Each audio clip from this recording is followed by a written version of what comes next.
You think you've got my number figured out? A motive born in drought and brevity.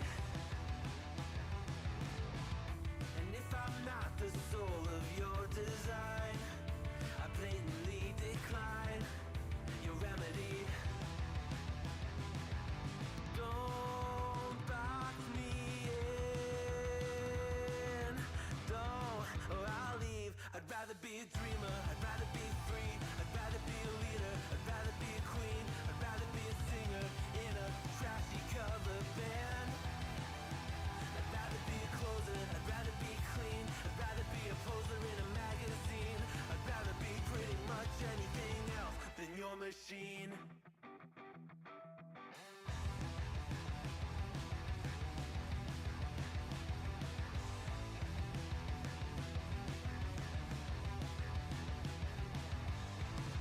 Wasn't always just a single shade, a palette full of gray in reverie.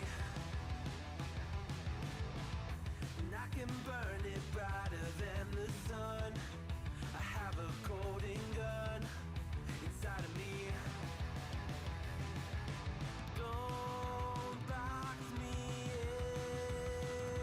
in, don't, or I'll leave. I'd rather be a dreamer, I'd rather be free, I'd rather be a leader, I'd rather be a queen, I'd rather be a singer in a trashy cover band.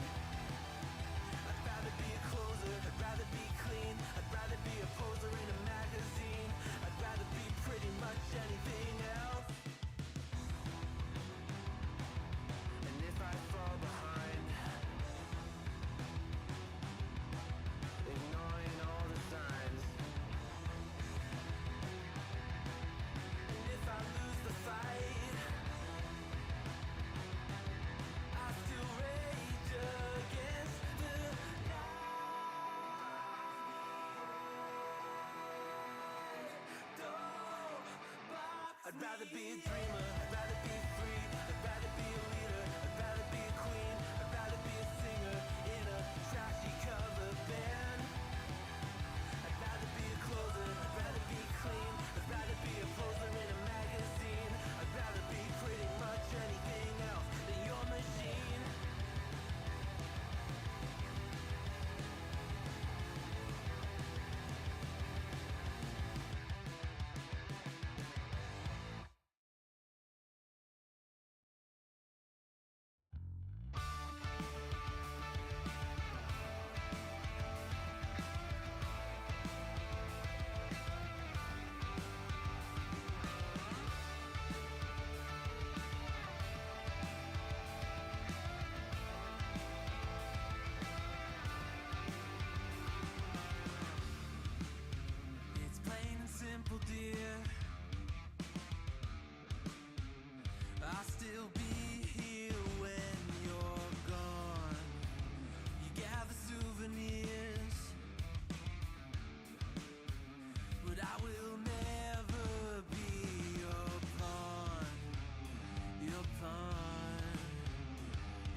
Welcome, welcome, welcome to the Tuesday stream. I hope everyone's having an awesome Tuesday. Welcome, everybody.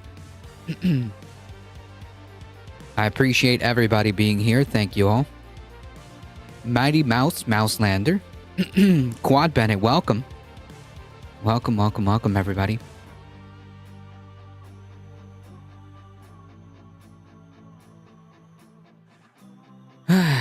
Hopefully today we don't have as many issues as we did yesterday. I don't know what's going on, but in any case, I suspect that going forward, we should have less, hopefully less issues. Howdy, howdy, welcome, Mouselander. Welcome, welcome, welcome. Join the YouTubes indeed. Thank you, YouTube crew. I appreciate it.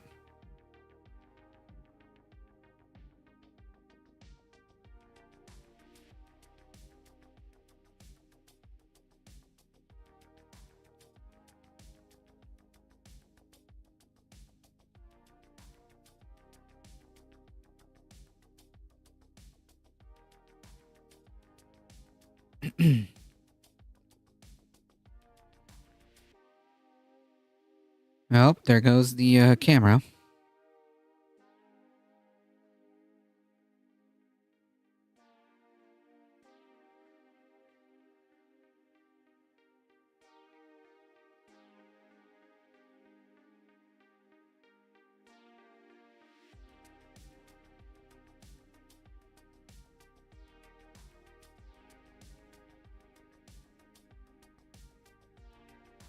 You know what I think it is? I think it's honestly, I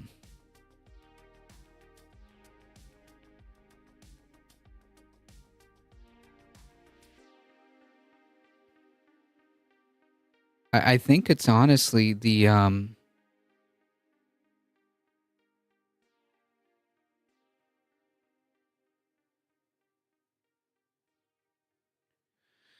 honestly the OBS software, because I don't get it. I don't know. Something is just deeply wrong as I'm trying to do the. It only happens when I stream, which is crazy. It literally only happens when I stream because it was working perfectly, literally 5 minutes ago. Nothing was wrong with anything. It was working 5 minutes ago. So yeah.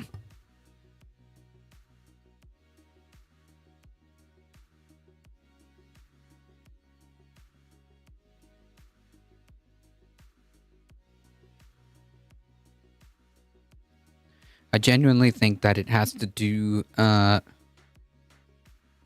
has to do with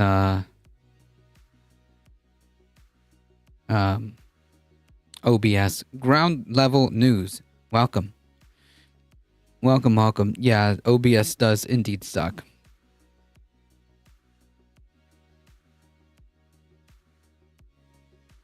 And the thing is, I actually don't know what's causing the issue because it doesn't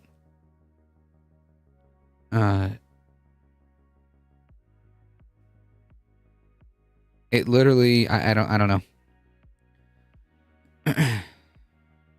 Well, in any case, let's see if I can just quickly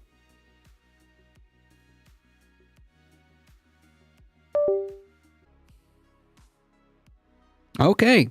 Let's see if this will work this time.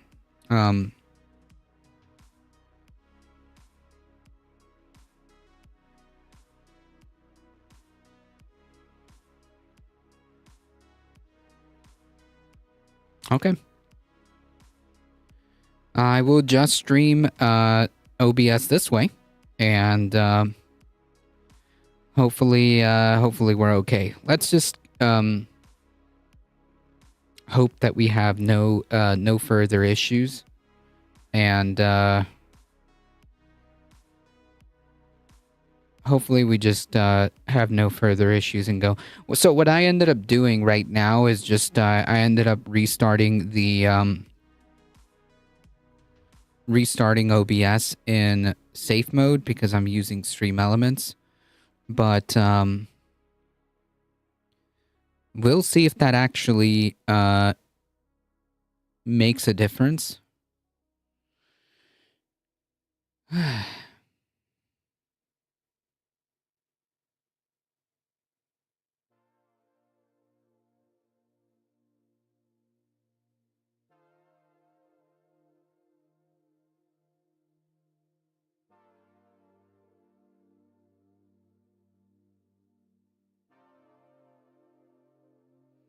In any case,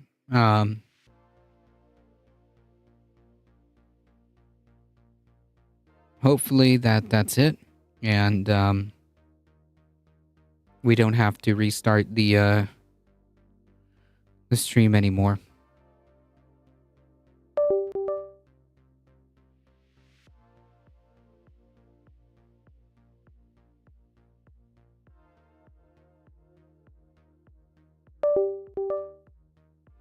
Uh-oh, indeed.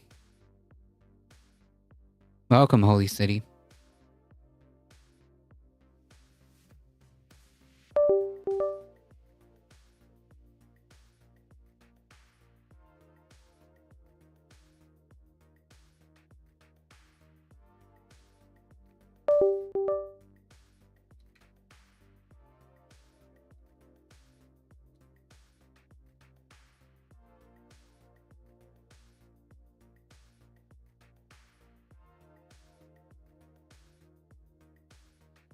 Welcome, welcome.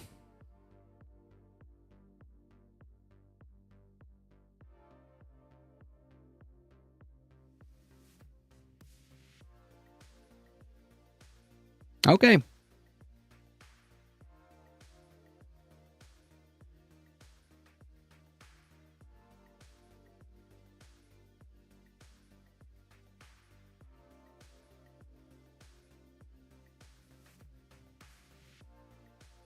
Okay, let's see if that goes. Anyways, hopefully we don't have to do much more wrestling with this thing. I genuinely don't know what's going on, and I'm hoping that OBS does some kind of update or something, because it is not great. It is not good. Whatever is going on, I'm really guessing it's OBS, because nothing else explains it. I've literally done everything, and I've had it working perfectly. So I'm not sure. I'm just not sure. But in any case, we will go with it.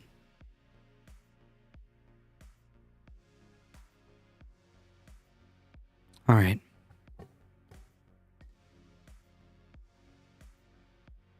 Like, I'm actually curious as to what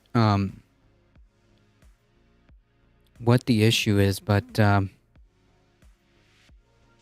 I'm thinking it's probably OBS. I don't see anything else running that could possibly what's not working? OBS. OBS is not working. It already booted me off the stream once right before you got here. Welcome, Heat. Yeah, it already booted me off just right before right before you got here. It torpedoed the stream. I mean, I'm sure that it is OBS, because nothing else makes sense. Nothing else makes sense.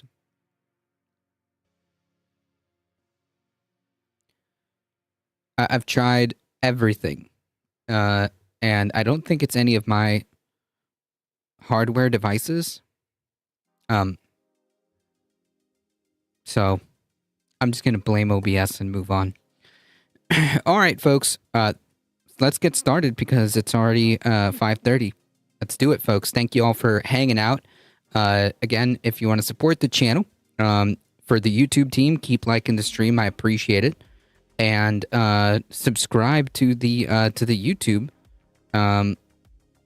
Join the Discord. Join the Substack. Consider checking out the merch store and hitting !! tip. If you want to continue to support the channel. You guys are what makes this channel go. So I appreciate you guys. Thank you. So let's get started, okay?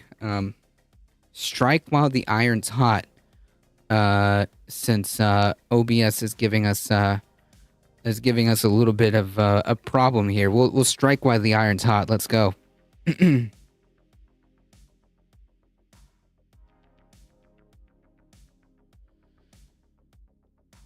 Broken.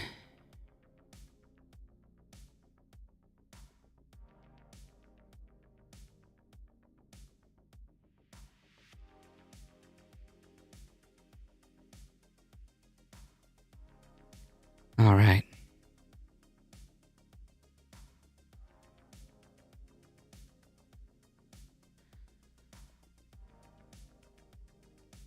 Oh, and also,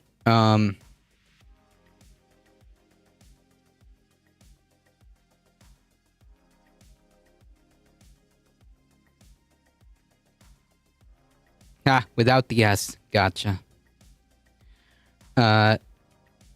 Also, I'm going to end up having to do everything manually today, so that's cool.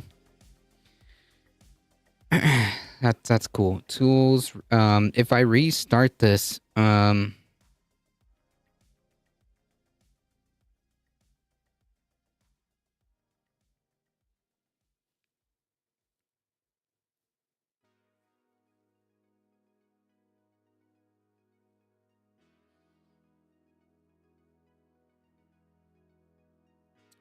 right. It's not a big deal.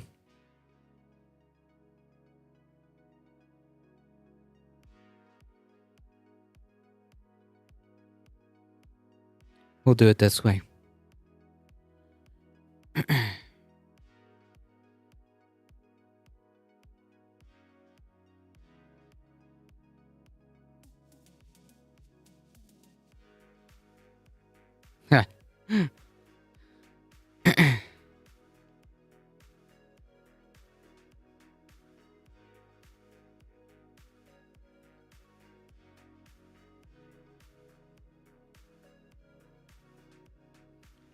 Michael would have never made this mistake.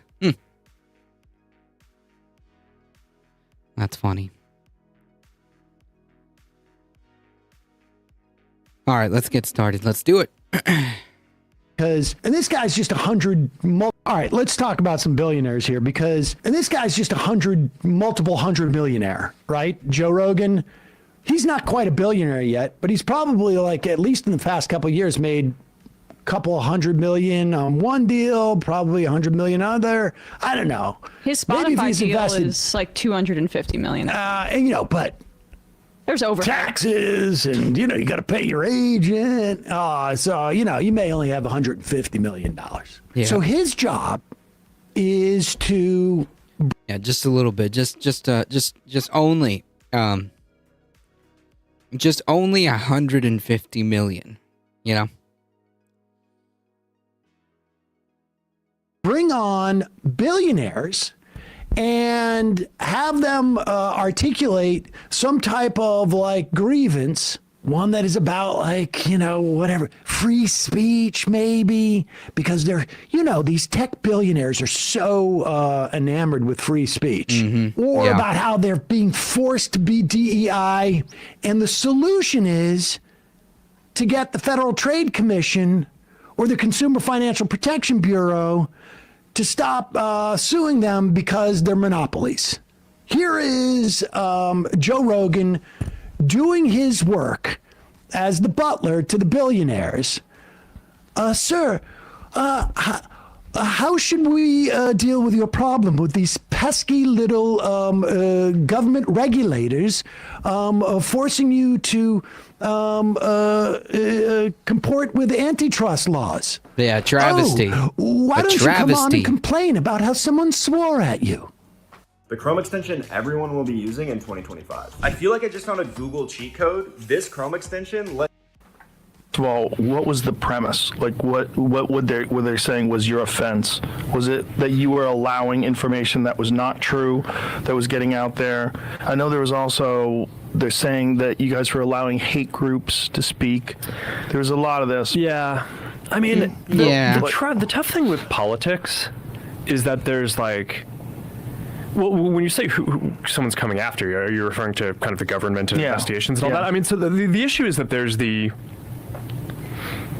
there's what specific thing an agency might be looking into you for, and then there's like the underlying political motivation, which is like, why do the people who are running this thing hate you? And I think that those now pause it for a second. I just want to, because like this billionaire baby brain here, and understand. He knows exactly what he's doing. He knows he's talking to somebody who doesn't really know what they're talking about. Mm-hmm. And he knows that that this guy's got the biggest audience out there.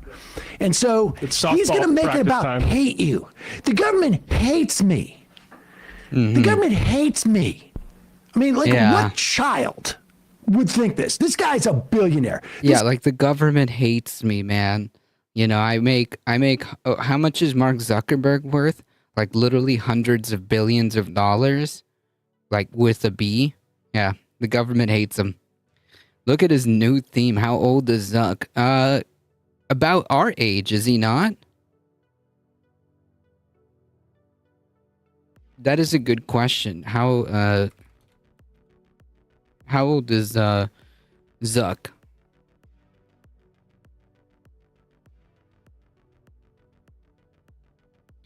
He's 40 years old. Okay, so not that far off. Not that far off. Allegedly. He needs to do better. He has more money. Right. Like he makes it seem like as if like the government is coming and like repossessing everything he owns.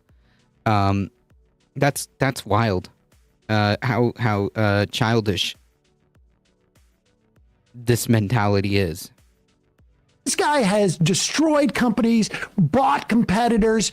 They have lied to reporters. They have, they're in the business. They caused a genocide. they that's what Facebook did. I'm not being facetious here. Yeah, literally. Look up Myanmar. Yeah, exactly. That's exactly it. Literally, they facilitated. They facilitated a genocide. Good for Gabby. Welcome in human years. Yes, in human years. He's come a long way from being camera shy and awkward. He's been coached to be a media manipulator now. Yep. And so this guy knows what he's doing. The government doesn't hate him, and he is going to divorce. His argument's not going to be like, they hate me because we were allowing COVID disinformation and we wouldn't take it down. So they hated me. And they wanted to sit next to Jenny in the cafeteria, and I wouldn't let them. And they thought that Jenny was too friends with me, and therefore, no, that's not what's going on here. When Biden got in, because of a growing movement within the Democratic Party about antitrust, and the fact that antitrust laws have not been in any way enforced since the Reagan era, that this behemoth, Facebook, Meta, whatever you want to call it, had and Google for that matter, and Apple for that matter, these tech behemoths have acquired so much behemoths, Sam. I think what he's saying is behemoths. Power. They are breaking antitrust laws. They are, and they're incidentally not only are they acquiring so much. They're just capitalism. They're just doing the capitalism. That's it. That's what this is all about. They're just running through the capitalism game, right? as close as if not outright monopoly is the goal.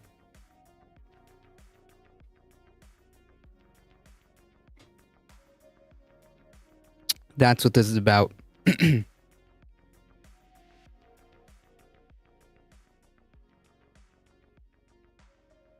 Economic power, but they're acquiring so much political power.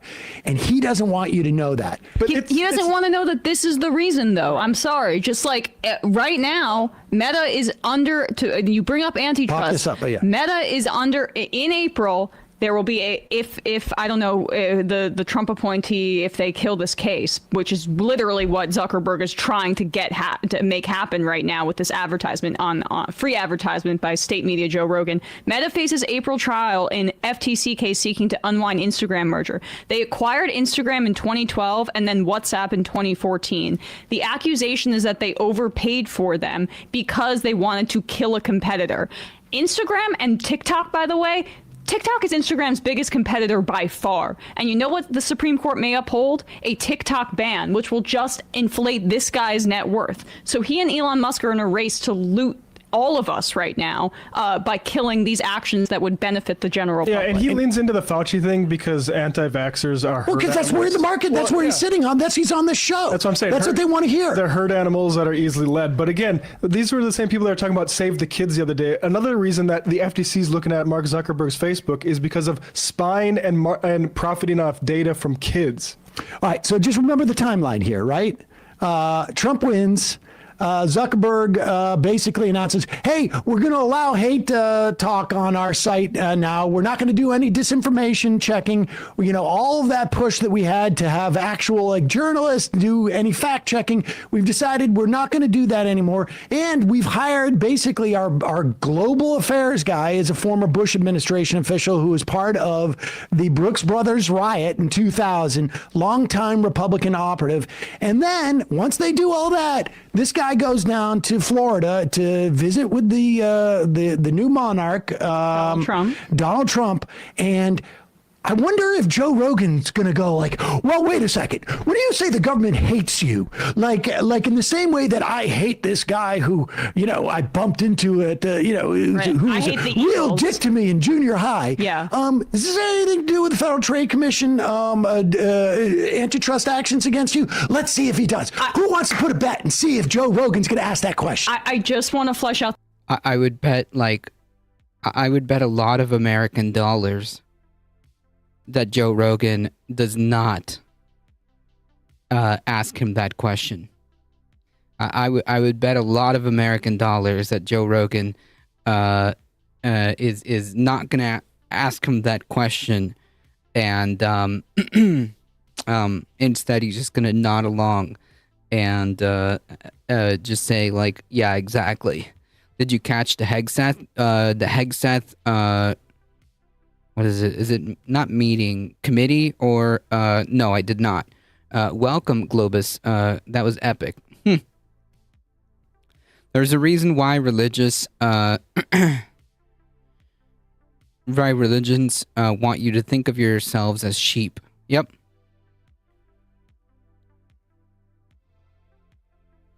In any case, yeah. So I would bet American dollars that Joe Rogan does not ask him any of this. But yeah, feel free to share anything of note that happened. I think that Hegseth was asked about like his character and whatnot. But like it just seems like it won't matter, and he's probably just going to be approved. I did see there was a report about Hegseth being too comfortable with being okay with war crimes, which as the head of like the Department of Defense or whatever, I think that would be relevant, but I don't think that they're going to I don't think that they're going to find that very concerning. Well, that's the American way. True, nothing unexpected, but the warfighter and lethality in reference to the military was concerning. Yep. But the use of warfighter and lethality in reference to the U.S. Military is concerning. Yep. Cognizant, how's it going? You sure you don't want to bet Colombian pesos? Yeah, no, I'll bet full gold bars. Okay, I'll bet like I don't even know how much a gold bar weighs, but I'll bet 1 million gold bars, or Chinese yuan.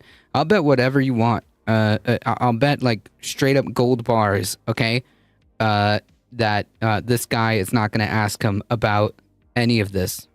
The timeline that you've just laid out, because it's really important, right? The New York Times had reporting from over the weekend that they decided after the election, before Thanksgiving, in those weeks, after Zuckerberg was consulting with Meta board member, billionaire VC Mark Andreessen, that they were going to wind down all of the hate speech protections and the fact checking. Mark Andreessen went on Joe Rogan. Oh my gosh, yes, I knew I recognized that name. Yes. He was the one who told us that the Consumer Financial Protection Bureau was going after and debanking people. That it was Elizabeth Warren's personal agency targeting him and other companies. I wonder what he could have been talking about on the 26th of November, which is the exact timeline that the New York Times reported on, that Andreessen and Zuckerberg were working together to come up with this new pro-right-wing terms of service. And I'm sorry, I'm going to make a really stupid aesthetic point. The frickin' broccoli haircut and the oversized t-shirt with the chain, dude, you're not a 15-year-old TikToker. I would not be... Broccoli haircut? Oh my god. Oh, that's actually pretty freaking golden. The broccoli haircut. Andreessen is a terrible person. Yes. My goodness. Again, this is a 40-year-old adult, okay? shocked if this guy's getting a divorce because of this new look that he has going on here. Oh that my aside, God. Andreessen, incidentally, went on and said that people are being debanked. The Consumer Financial Protection Bureau actually has gone after banks for debanking in this way. The complete opposite of what he's saying. That's what it's called? Seriously? That's actually kind of funny. Also, as a side note, I do like broccoli. Mind you, all Happy Thanksgiving, planning to corrupt of all social media. I feel like the hair is an upgrade from the look he was trying before, which is a scuffed Roman emperor. Also, that when Peter Thiel's mentee, J.D. Vance, was chosen as president, to be the vice president nominee, Andreessen immediately endorsed Donald Trump. And then Elon Musk immediately gave millions of dollars, hundreds of millions of dollars.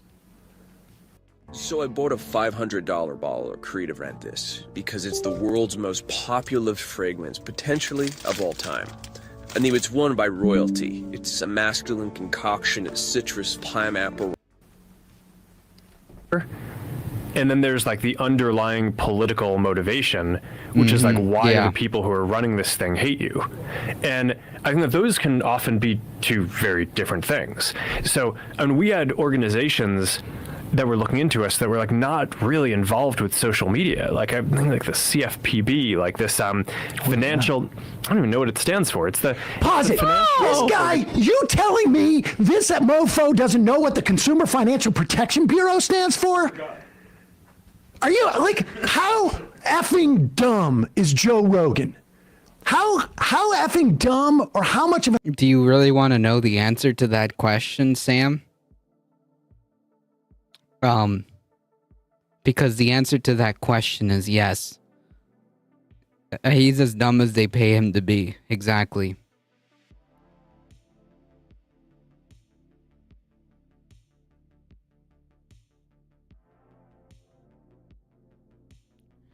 Katamayama, never gonna get that one right. Welcome. an accomplice is he to what these billionaires are doing? I mean, honestly, this is disgusting. Yeah. What is it? Listen, I'm a businessman. Al Capone doesn't do this. This FBI, what is it? Mark Andreessen sure knew what it was. Federal Band Incorporated coming after me for my taxes. Oh, What? he's above it. He's not concerned at all about you the kidding me? 2021 launched investigation by Rohit Chopra, the head of the CFPB, into Facebook potentially illegally using third-party financial data to target their ads.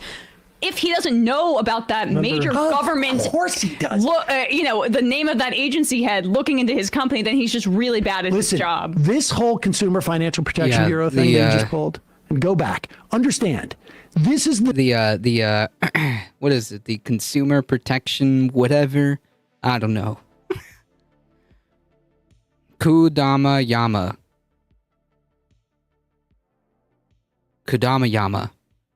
I like that. to tell that this whole thing is a performance, that this has all been written by his crisis, his PR Llama. firm. This is how you approach Joe Rogan. This is how you go on. This is how you dress. This is what you say. These are the verbs that you use. They hate me, says the Harvard grad billionaire. Do the gritty. Oh my God. Go ahead. Yeah, that could be honestly, like, that could unironically be the that could be the headline of an Onion article. That could unironically be the headline of an Onion article. Two very different things. So, and we had organizations that were looking into us that were like not really involved with social media, like the CFPB, like this financial. I don't even know what it stands for. It's the financial organization. Yeah, that protects consumers. Incidentally. Yeah. That one.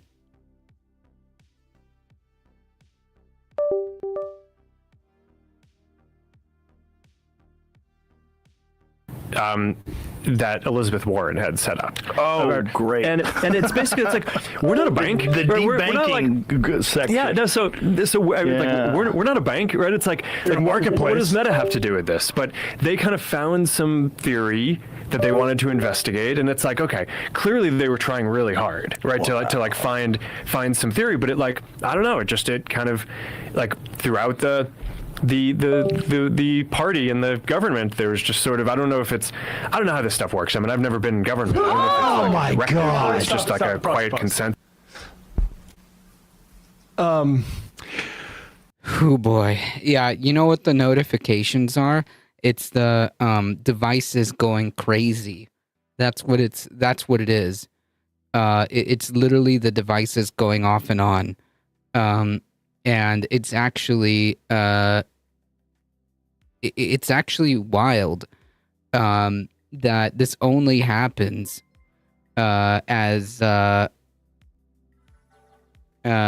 this only happens. Hey, come back. There we go. This only happens as I'm streaming. Coco for Waterloo, welcome. Thank you for the follow. I appreciate it. This only happens while I'm streaming. Not while I'm doing anything else. Not while I'm testing everything to make sure it works. And no. The problems start as soon as I start streaming. Unless you give away 60% of your net worth every year as a billionaire, you're not supposed to be hated. You are supposed to be hated. Yeah, agreed. The Consumer Financial Protection Bureau is started to investigate, and incidentally, they did this in 2024. Let's just be clear here. They've been investigating him probably for a year up to that. So it's not like, oh, they came in the day and they hated us. Because Facebook, and this may come as a real surprise, because this guy, I'm just up there. I just created this so people could connect with each other and check out if somebody else was hot. I had no idea that we were scraping everybody's data, and that's the way that I became a billionaire. I just woke up one morning and I got this big check from the business people. And now all of a sudden I now know that Elizabeth Warren is coming after us. Yeah. And she hates me. You're having real technical difficulties. Oh, yeah. I'm gonna blame it on OBS because like I just don't get it. But it is what it is. Exactly. We're soldiering on because like really, the problem is at least the stream can continue with the microphone, right? Like if you can hear me, then we're all good. And in the meantime, I kind of just fight the I don't know if I'm fighting the equipment itself or if I'm just fighting OBS, but in any case, just continue to try to get it back up. But as long as you can hear me, then like we're all good. It works. Well, they have this theory that that the financial products and services that are being sold on Meta may be problematic and scamming people. I mean, Right. That's what give they me said. an effing break. They first requested that information in 2021 and then brought the basically the probe in 2024. So he has those two things. He has the antitrust lawsuit that he's staring down the barrel of that could basically threaten his control over Instagram and WhatsApp at Meta. And then two, that CFPB probe about potentially illegally using third-party financial data to target ads. And this is exactly what Andreessen said, almost word for word, when we covered that in November on Joe Rogan's podcast, the thing about Elizabeth Warren and the CFPB.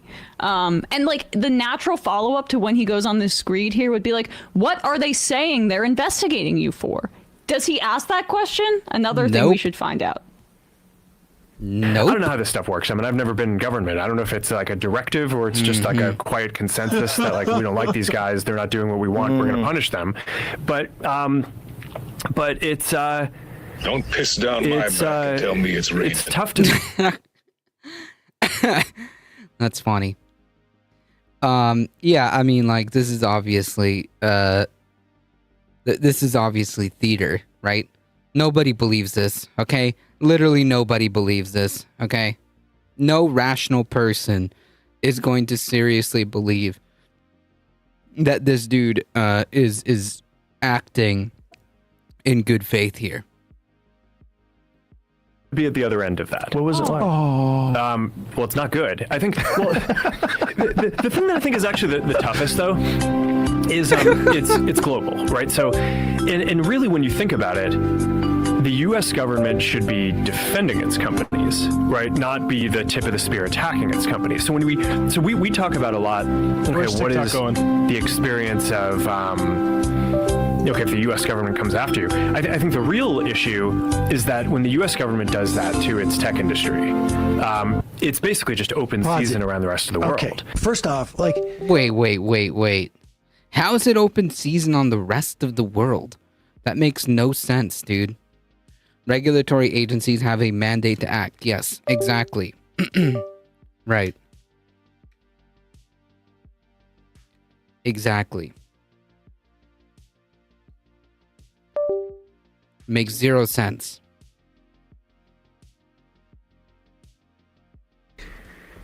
Now, it's not just that the American government hates us. The European governments also hate us. For no reason. How come? For no reason. Everybody hates us. And all I'm doing, I don't know about this business stuff. I'm just trying to go out there and have some fun. We're a good old American company, Mr. Trump. Don't you love us? Joe, you want to come on? Let's go watch a ball game or something. Come on, They're everybody. defending the American people from you and your predatory business practices, which, on top of other things, are spying on their kids. What is predatory? What is that big word? I don't know what that means. You hate me. This is just like, honestly, like this feels like a movie. Like There was a movie made. It might have been even too generous to him at the time. I know, but this feels like what's that movie where they had the kids play all the gangsters? It was from the 70s. The U.S. government is supposed to protect companies by regulating them. Well, I mean, I would argue that no, they have the U.S. government is supposed to protect the American people. Nobody knows, Sam. It's like they have the kids play all the gangster, all the roles Boomer. are played by kids. Right. It's just like, this is so baby brained. And yet, Andreessen, oh, hey man, I'm just like, I mean, it's just, this is such a pipeline. All of these guys, incidentally, all of these guys also spy the shit out of you. Oh, yeah. Bugsy Malone, thank you. All these guys spy. I mean, this is like, you can have all of these sort of like conspiracy theories about the CIA, the FBI, and all this. Here it is, all laid out in front of you. We just have this guy come on, do a performance, pretend like the government regulatory, whatever that means, agencies are coming after us for, allowing fraud and us profiting off of the fraud that financial scams that we basically advertise on our thing, or the data scraping we do of all their material, whatever. I don't even know what all that means, man. It's like we're just trying to have a party. TikTok was banned for the same things that Facebook and all these other American companies do, but what the price that TikTok wasn't willing to pay is to have their CEO bootlick the incoming administration this gratuitously. That's the only difference. And what honestly, TikTok does, like what Facebook does. Like when I think about like American technology companies protecting American technology companies, well, you got like Elon Musk, who got billions from the American taxpayer, and then basically built all his stuff in China.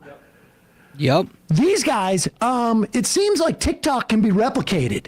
It seems like social media can be replicated. Yep. I'm not saying like we don't have this like proprietary, like all of the American industry.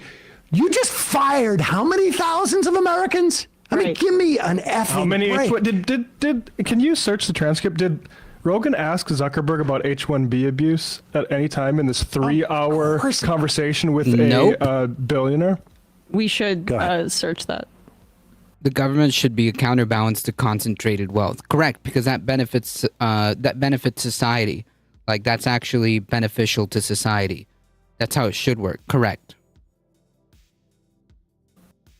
Okay, I dropped out of college when I was 20 years old. Since I didn't that to its tech industry. It's basically just open season around the rest of the world. Right? I mean, the EU, I pulled these numbers. The EU has fined the tech companies more than $30 billion over the last, I think it was like 10 or 20 years. Holy shit. Oh my God, that's, pause it for 1 second. $30 billion? Oh my God, that's almost 5% of Elon Musk's net worth. Holy cow! Meta is worth $1.53 trillion. Holy cow, and that's man! One of the tech companies. Whoa, that's crazy! All the tech companies combined worth multiple. They've been fined for no reason, right? Just because they hate you. And you know what? The EU's reasoning and the fine mechanism that is being used there is also their equivalent of antitrust. So perhaps this is because you guys are way too big and have way too much control over everybody's information and what people are consuming, and they have nothing to offer physically. All they do, they've reached a saturation point. The glasses and the virtual reality or whatever, these are like things that rich people can buy because they're $5,000. Now they're at a point where they have to continue to grow their market share for their shareholders, and they can't do it because they're not offering for anything for anybody except data collection, and now I guess hate speech. And let's be clear: if Facebook did not correct, Joe isn't paid to ask those type of questions. Correct. Exist, the number of tech companies in this country would be exponentially larger, because all of the companies that they bought to kill, so they didn't compete against them, all of the companies that they bought, subsumed, and then laid off all the people would exist, or would have had a better chance to grow. Yep. So all this is just bullshit. And incidentally, he's also now telling you what the ask is from Trump, because he knows Trump, largely speaking, is not going to pursue the antitrust stuff that the Biden administration did. But now he's also like saying, well, they're not protecting American companies. The U.S. government is. They should be protecting us. Well, gee, how would they do that, Mr. Zuckerberg? Well, I don't know. Maybe if Trump wanted to threaten tariffs on European countries unless they lay off us there. That might be something to do, but I don't know all that international stuff. Let us spy on your kids, Europe. Yeah, I don't get all that complicated stuff. 10 or 20 years. Holy And shit. Wow. When you think about it, Wait, like, okay, in the there's- last 10 or it's 20 like, years, they $100 million only got fined like a couple tens of billions compared to the hundreds of billions that these people have. That's wild. That's wild. dollars here, a couple $1 billion there. But what it, I think really adds up to is this is sort of like a kind of EU-wide policy for how they want to deal with American tech. It's almost like a tariff. And I think Oh, the US really? government basically Tariff? gets to decide how Pause they're it. going to Did deal with it. somebody say tariff? Well, maybe we should. It's almost like a tariff. You mean these fines for breaking European laws like a tariff? So why don't we have tariffs too? I mean, this is just. Well, it's for an audience of one. It's for an audience of one, and But there's 20 million, 25 million I people know. who are being dumbed down by this stuff. Yep, and then they vote accordingly to keep the gravy train going, right? Like that's the problem with this whole thing, is that there's a lot of people that are being sold this, for lack of a better word, gobbledygook, to then vote accordingly so that the billionaire gravy train doesn't stop, right? no. And Rogan again either is an idiot or just like willfully playing along the only thing that it gives him a reaction and all the sort of lies. It's like literally talk about like baby bird feeding. This is just gruel, and it's just like pouring into Rogan's system and just pouring out the other way. This is one of the most disgusting things I've ever seen. Honestly, so grossed horrible. out by this. Yes. And remember, this is the guy, incidentally, Rogan, who bitched when I went on Patrick Bet-David's show to say that people making over $3 million annually should get taxed 90 cents on each dollar after $3 million. This idiot doesn't know anything about what it is to make $3 million. Unbelievable. It's only Yep, because Rogan is Rogan is there to defend his class interest, or the class that he associates with, which is the capital class. Okay, that's what Rogan's there to do. So yeah, he's not going to go against the capital class. He's there to reinforce that. almost like a tariff. And I think the U.S. government basically gets to decide how are they going to deal with that, right? Because if the U.S. government, if some other country was screwing with another industry that we cared about, the U.S. government would probably find some way to put pressure on them. But I think what happened here is actually the complete opposite. Hint, hint. The U.S. government led the kind of attack against the companies, which then just made it so like the EU is basically, and all these other places, just free to just go to town on all the American companies and Pause do it for whatever a they want. second. But Incidentally, he's got the clock wrong. It was the opposite that happened. EU has much better rules on data scraping and data protection and whatnot, and we have followed their lead. He's lying. Oh yeah. The truth is, like, this is the only place that billionaires can go with this stuff, because a social network at that size, it frankly should be under the post office's jurisdiction, and all the growth things and algorithms, get that out of there. Just have a place where people can find the people that they know online. But he has this, and we have to like make it be some. Yep. Yep, and something this, it's not just like, it's not just the fact that he has a large social media platform. It's also that he just has so much wealth, and not just that, the amount of data that Meta has collected, and frankly, all these social media companies have, is just too much. And I think it's just at this point they are too big, and they are exerting way too much influence and power. And that's not good. Right, Rogan is just a sock puppet. Who incidentally does belong to the more wealthier class as well. Massive profit seeker. So now we're going to try to like farm the hogs, anti-vax hogs. And all these other places are just free to just go to town on all the American companies and do whatever you want. But I mean, look, obviously, like, I don't want to come across as if like we don't have things that we need to do better. Obviously, we do. And when we mess something up, we deserve to be held accountable for that, and just like everyone else. I do think that the American technology industry is a bright spot in the American economy. I think it's a strategic advantage for the United States that we have a lot of the strongest companies in the world.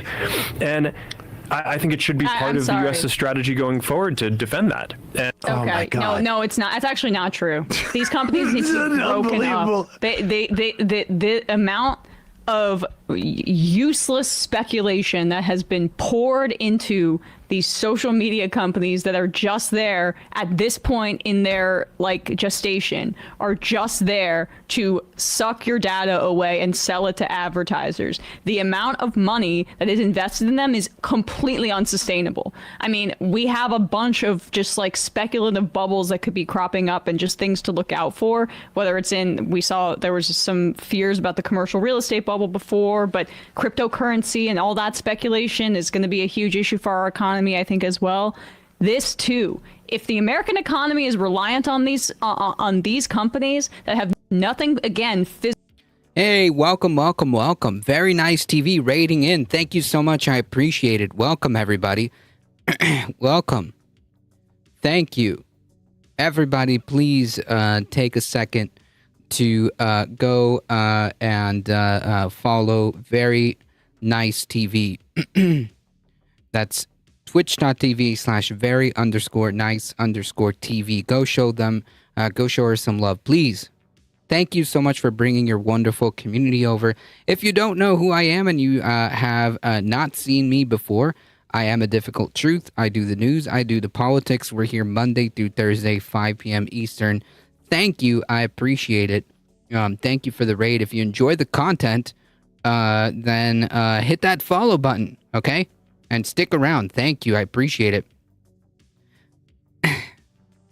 Joy Boy Cornholio.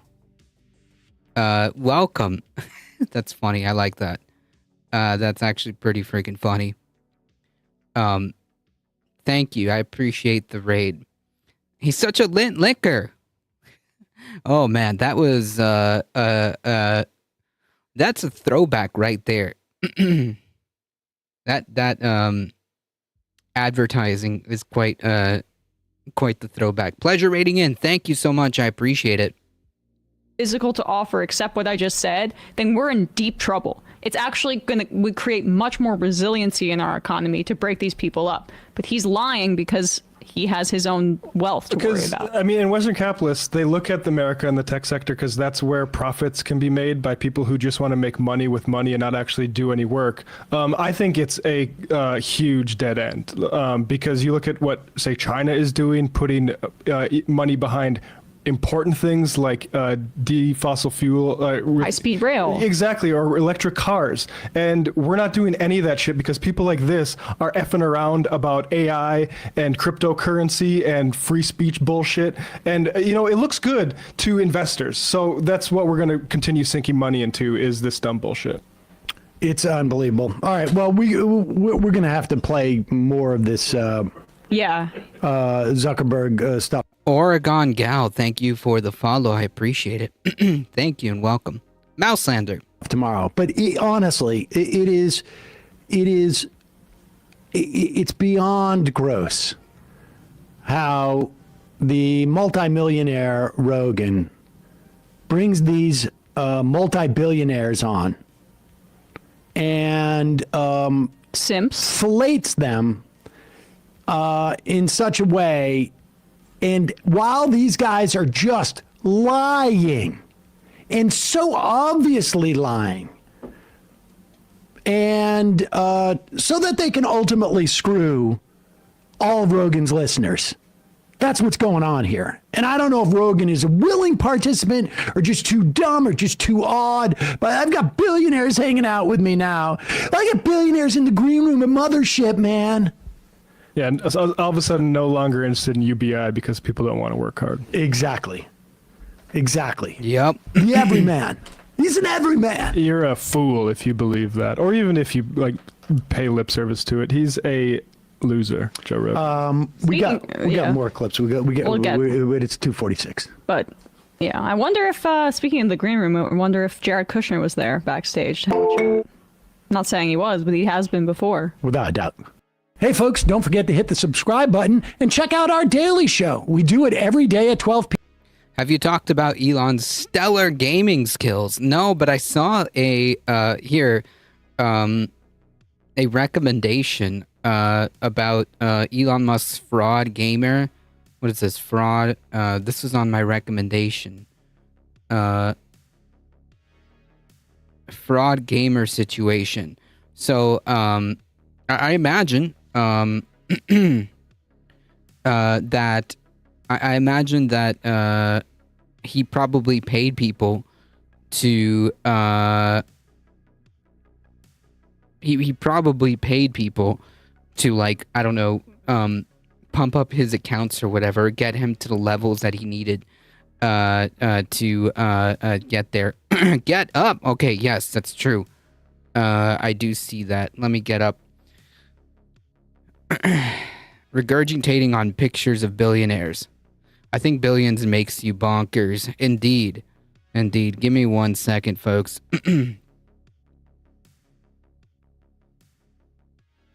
Alright, I'm gonna get up. And I'll be right back. 1 second.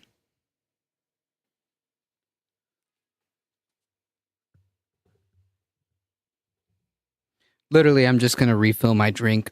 It'll take me like 5 seconds.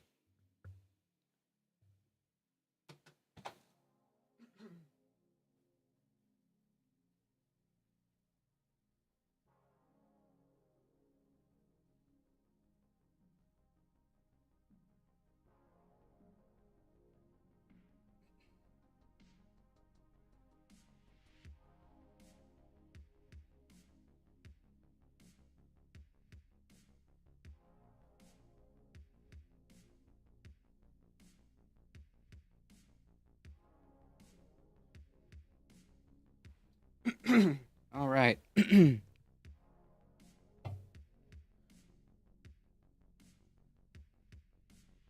Yeah, pathological liar indeed. I just fed my Tamagotchi and he was sick and playing in poo. Oh no. That doesn't sound fun.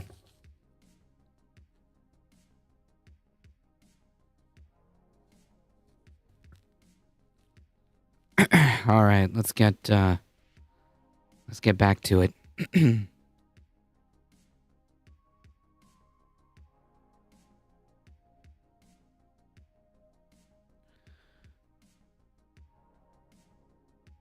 All right, shifting gears here. Elon Musk is a self-diagnosed Asperger's because he doesn't have the money for a certified diagnosis. Lying piece of, yeah. I mean, it wouldn't be surprising. It wouldn't be surprising if Elon just like lies about the extent. I don't know.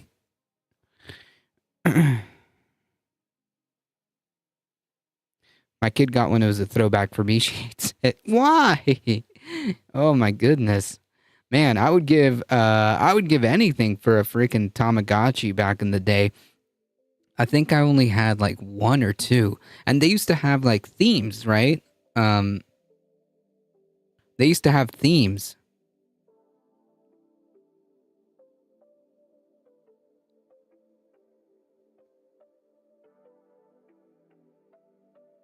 They don't even call it Asperger's anymore.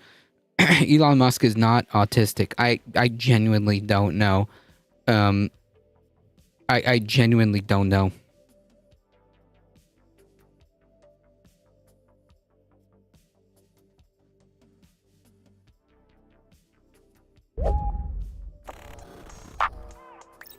Yeah, even if you were, he's got other issues. True. if the widespread support for Luigi Mangione taught us anything, it's that there is a surprising number of Americans that have completely given up on the system to the point where they're ready to burn it all down. And politicians and pundits clearly don't understand why there's this revolutionary fervor in the country, and in response have tried to pearl clutch and finger wag or tone police, but that just demonstrates how out of touch they are, and those responses are making people even more mad. So if you were wondering whether or not the support for Luigi Mangione would trigger any sort of introspection among elected officials and maybe influence them to learn or adapt to the political climate to actually meet people's needs, the answer obviously is an unequivocal no. So we're left in this situation where the public's thirst for vigilante violence will inevitably continue to grow, not because they're immoral or evil or violent, but because they are desperate and view it as a necessity. And I say all this because pop star Ethel Cain made some, shall we say, interesting comments about CEOs, and people mostly agreed with everything that she said, even though what she said is admittedly pretty extreme. Now, if she said this a decade ago, it would have turned heads, but in 2025, she said something crazy, and it doesn't even really seem to be controversial, which I think tells you a lot about the climate that we're in and how bad things have gotten. So let's get to Ethel Cain's comments. So in an Instagram story, she shared a quote from Robert Reich, which reads, "Big oil buys off Congress, no action on climate. The NRA buys off Congress, no action on guns. Insurance companies buy off Congress, no action on healthcare." The list goes on and on. Money in politics is the root of our dysfunction. And as you can see at the top, she includes the hashtag. Jesus. Hey, welcome back. I've been here since the elections. Free Mario, though. Asperger's is what psychopaths say to explain their awkwardness. Blank more CEOs. Now, let's just pause here, because if you're wondering whether or not she's talking about doing this in effigy in the video game Minecraft, well, for purposes of this video, I think that does seem to be the case. I don't think she genuinely thinks people should do this, and she's probably just saying this to be edgy and for shock value. With that being said, I actually missed it. There is more to her post. She adds, "Not even trying to be reactionary or edgy or say this shit for shock value. I genuinely mean what I say." Okay then, corporations giggle at protesting. Why would anyone ever willingly come down off their throne that they've spent years building off the suffering of their fellow man? Nobody is getting visited by the ghost of Christmas future. No one is having a change of heart. It's simple. You make them fear for their lives and hit them in the only place they hurt, or nothing will ever get done. I don't see how that's an incredibly radical idea. It seems quite straightforward to me. Violence is never the answer is wrong. Sometimes it is. She concludes by saying, "The world is burning and it's clear who's holding the matches." Okay, so that's her 2 cents. Now, I personally find her comments just terrible. And I'm also beaming more thoughts about this that I have into your brain right now, so you know exactly what I'm thinking. And if you look closely into my eyes for a moment, you can really see how distraught I am by her comments. And I know you all feel the same way. But on a serious note, spontaneous acts of violence aren't going to facilitate systemic change. Obviously, if anything, it's just going to be used as a justification to take away more of our civil liberties. With that being said, if the Lord Almighty herself chooses to smite these motherfuckers, I give you permission to not be sad about that. But just put aside your feelings and my feelings about her comments and acknowledge why so many people reached this conclusion. This viewpoint doesn't just materialize in a vacuum. And it's not just Ethel Cain who believes this now. She represents a growing portion of the American population who feels like politics and governance is no longer a viable path towards political change. And I say this... I'm clutching pearls right now. You don't like Elon. I don't think a lot of people like Elon. There's a reason for that. Because when you look at the response to this story, as I alluded to earlier, the commenters were largely supportive of what she said. So we're going to look at some comments and then explore why so many people feel this way, even though policymakers are completely uninterested in finding out why the public is being radicalized to this extent. But first, we're going to take a quick break and talk about today's sponsor. If this last election taught us anything, it is that narratives are everything, and the way that news stories are framed actually affects our perception of reality, which is why I teamed up with Ground News, who's the sponsor of today's video. The independent team at the Ground News app gathers articles from thousands of media outlets to provide you with additional context about the publication's ideological slant, reliability, and ownership, and it's all backed by ratings from 3 independent news monitoring organizations. And to show you what I mean, when Mark Zuckerberg announced an end to Meta's fact-checking policy, more right-wing outlets like the Ohio Star framed it as an end to, quote, censorship, whereas more centrist and left-leaning outlets characterized it as a move to appease Donald Trump. And you can also see the breakdown of the type of coverage of this story, including the bias distribution, the factuality score, as well as aggregate data about the ownership of organizations that covered it. So if being a responsible consumer of media is as important to you as it is to me, check them out at groundnews.com/humanist and use my link to save 50% off on the same Vantage plan that I use for unlimited access to all of their features. Thank you so much to Ground News for sponsoring this video. So let's get to some comments here. Man, the necessity for media literacy has never been greater in as far as I can remember. Now, based on what I've seen, and obviously I haven't looked at every single comment on the internet about this, but I saw a lot of people chime in with some shock that she said this, and others push back against the idea that violence can bring about change. But for the most part, people were largely supportive of her comments and even praised her for saying it, with one exception being the comment section of a conservative paper. But without further ado, let's dive in. So you had people here sharing comments from Bill Burr, who said similar things about CEOs, along with somebody chiming in saying she's not wrong. Until we get money out of politics, we cannot build a sustainable society for the benefit of all instead of the top elites. Others called her mother and shared a gif saying she's not wrong. Others saying no PR team, no media training, she's so iconic. Another person saying she ate. This person says it's crazy we live in a society where most agree with this. They've made people that disillusioned and unsympathetic. The system is so broken. I appreciate the passion, but violence isn't a growth strategy. I'm just saying if our kids can run school shooter drills every other week, the CEOs can also taste some fear of what our kids go through. Let her cook. True. Well, damn, can't say I disagree. The more things change, the more they stay the same. USA headed for our French Revolution era. And it's worth noting that these were replies to popular pop culture accounts like Pop Crave and Pop Base, so their followers weren't necessarily political, even though some political people saw these posts. Mike pronounces it GIF. It's okay. It's GIF. I'll forgive, we can forgive these, we can forgive these minor, we can forgive these minor trespasses, okay? For the sake of unity. For the sake of unity, we can forgive these minor transgressions. You youngsters. And also decided to weigh in. But with that being said, a lot of people weren't afraid to share their true feelings in the same way that Ethel Kane wasn't afraid to share her true feelings. And people were mostly supportive based on what I saw. There were a lot of folks who were kind of shocked that she said that with her full chest, as I said earlier. But for the most part, people weren't necessarily appalled by her comments. And I think that, as I said earlier, if she said something like this in 2010 or 2000, heads would turn. But now people see what she said and they're like, yeah, makes sense to me. Probably the most common question that I'm asked as a professor at Hillsdale is, what happened to my country? When they poll Americans, they find that a vast majority don't think the world is going to be a better place for their own children. In this course, we're going to look at who the mid-century liberals were and the changes that they introduced into American society. We're also going to look at the radicals, the counterculturalists of the 1960s, and the changes that remain with us today. We're going to look at the group called the neoliberals, and the formation of an oligarchy in the American regime in the 1980s and the 1990s. And finally, we'll see how those radicals in the 60s made peace with those neoliberal oligarchs in the Great Awakening in Barack Obama's second term, and the threat that it poses to Republican liberties for us today. These movements are promising to strip away all of the rights and the freedoms that give life. Yeah, okay. Which is something that... they almost had me in the first half. Okay. They almost had me in the first half.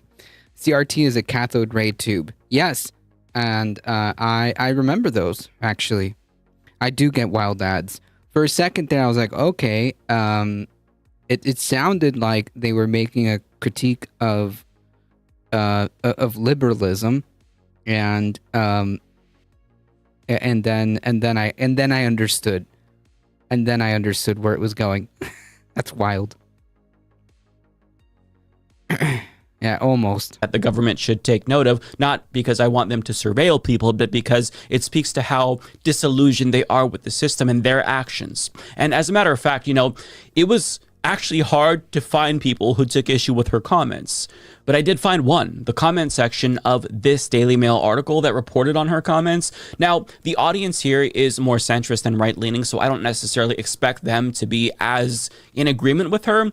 But they didn't agree. However, the reasons why they disagreed were very different than the reasons politicians and pundits wouldn't agree with something like this. And we'll explore that in a little bit, but first, let's just look at some of the examples here. Well, if she thought she was going to have a lucrative career, it's over now. Who does she think will help guide her celebrity status? Network CEOs. I noticed she didn't criticize the music CEOs or Ticketmaster, who've completely ruined that industry and made it totally unaffordable for the average person, LOL. Now, this person misses the point because even though Ticketmaster is terrible, the Ticketmaster CEO's greed doesn't lead to people dying. So, this attempt to hypocrisy burn her just misses the point. This person adds, does that include the CEO of her singing career? Now, this person actually defended the health insurance industry, which is pretty rare, but they said, who is this nobody? Of course, she is being reactionary and aiming for edginess. It comes off as blatant stupidity. The USA does not have socialized medicine. She should go back to school and learn how the country operates. I think she's mad because she knows how the country operates. They go on and talk about how, insurance is available in varying degrees of coverage and people can do what they want. It's the illusion of choice that this person clearly fell for, but there was some pushback to that comment. This person says here, I'm so glad we have this 26-year-old to guide us through this world. How did we make it this far without her? And the rest of her ilks. Deep life knowledge. Now that sentiment right there is toxic. Disregarding somebody's opinion because they're young is just...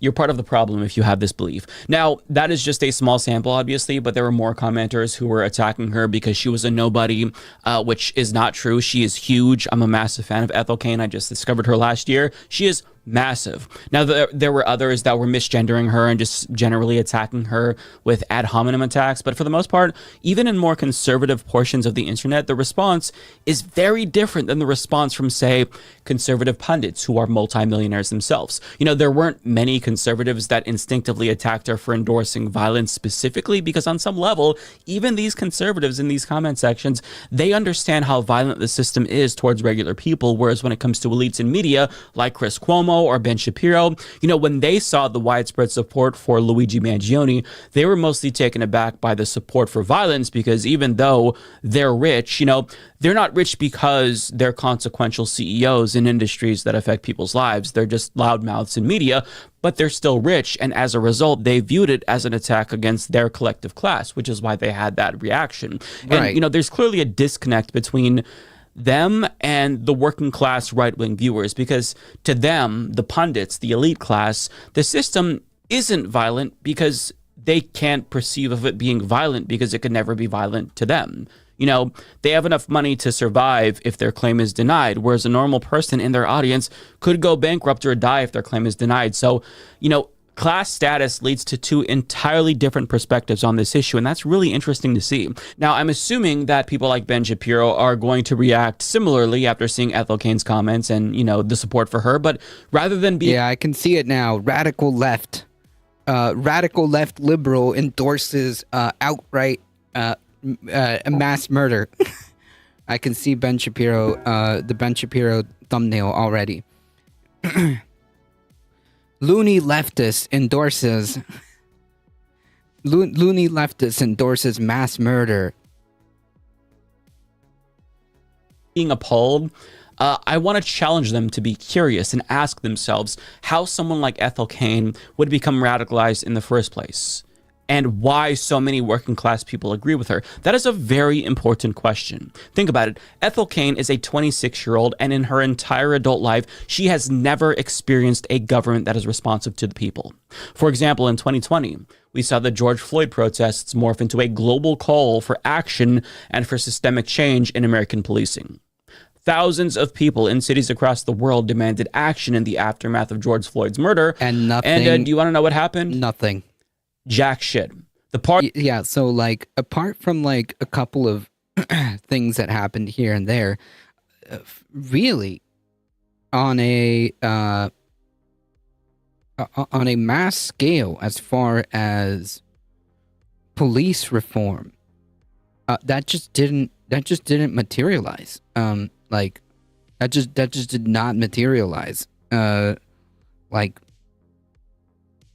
a couple of departments were investigated and found to be discriminatory based on race.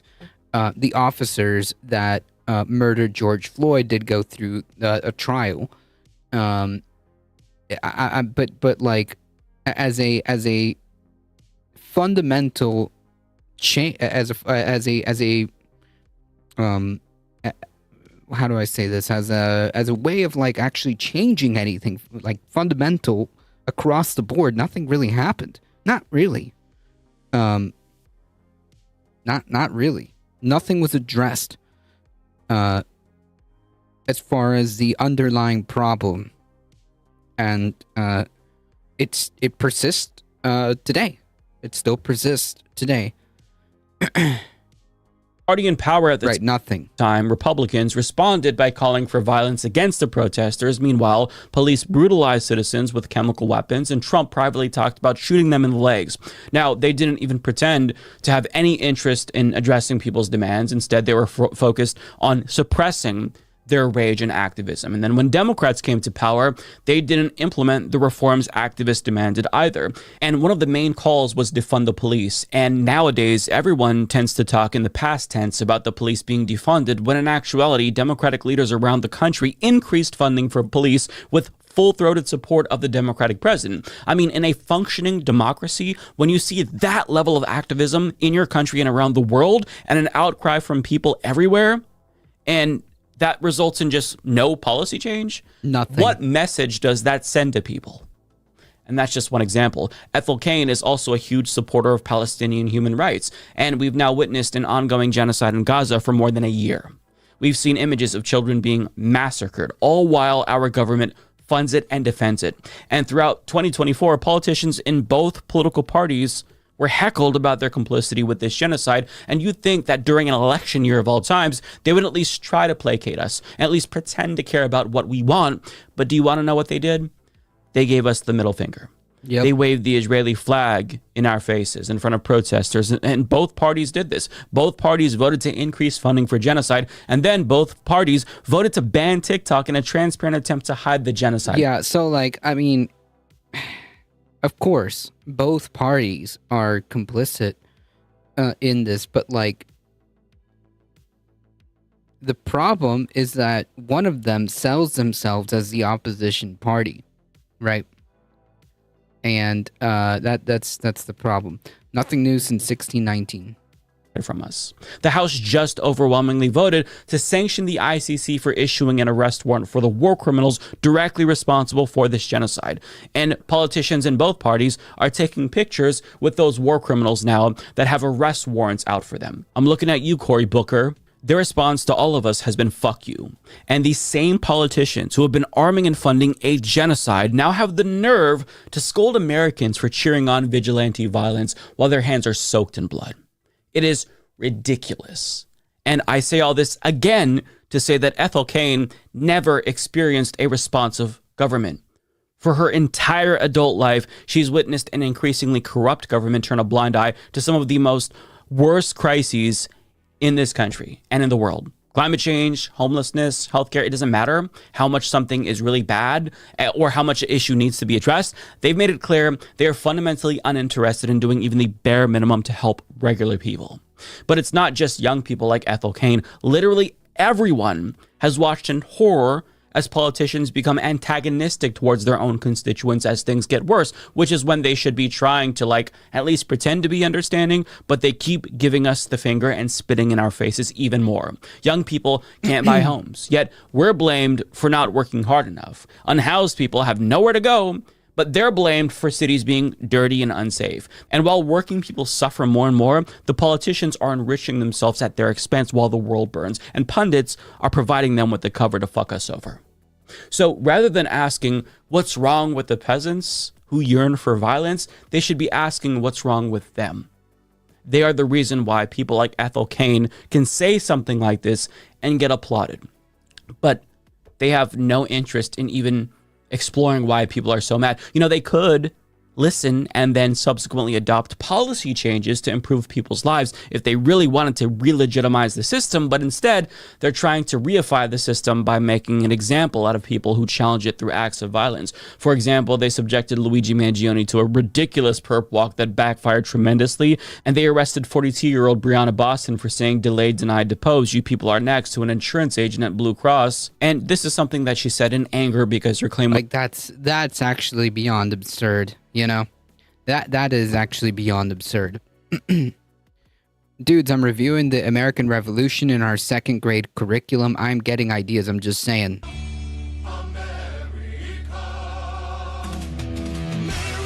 Was denied. She clearly was no threat to them. She doesn't even own a gun, but they wanted to make an example out of her when they should have made an example out of the insurance company who denied her claim, which is arguably an act of violence against her in and of itself. But that's not going to happen because politicians just don't represent us, period. They represent oligarchs and large multinational corporations who fuck us over. What we want is fundamentally at odds with what the ruling class wants. And things will continue to get worse because they're going to continue to govern that way, even though there are so many crises that need to be addressed. We saw that ruthless response to Breonna Boston because she's not the constituent of Florida politicians. Blue Cross Blue Shield, that's the true constituent of these politicians, which is why they treated her the way they did and let the company get away with fucking her over. And it'd be one thing if they simply didn't care about us. That would be bad in and of itself, but the problem is that they actually have contempt for the working class, as evidenced by the class warfare that they're waging against us every single year. I mean, pay close attention to all of Trump's budget proposals, because during his first term, he proposed cuts to Social Security, Medicare, and other necessary social welfare programs while calling for an even larger military budget. And Republicans already want more tax cuts for the rich. The question is how much austerity they're going to enact to pay for it. The question is, how much pain and suffering will they inflict on normal people in order to enrich themselves? The answer is, probably just enough to get you to fire off a mean tweet at them, but not enough to make you want to bust out the pitchforks, right? They fucking hate you. But that hate is mutual. And the lack of regard for our lives has culminated in this moment. And just to be clear, there's more of us than there are of them. Yeah, get back to our roots. I'm going back to my home planet, F this rock. Where they've sufficiently made the peasants so desperate that they're actually on the verge of breaking out the pitchforks. So if you are a politician or a pundit who is... also, may I remind you that this country has more guns than people, right? I'm just going to leave it at that. Shocked by Ethel Cain's comments and the subsequent response to it, or shocked by the support for Luigi Mangione, don't get mad at the people. Be mad at yourself for failing them again and again and again. True.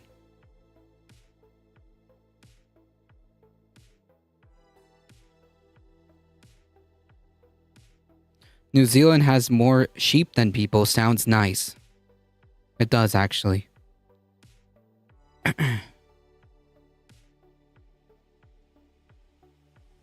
It unironically does.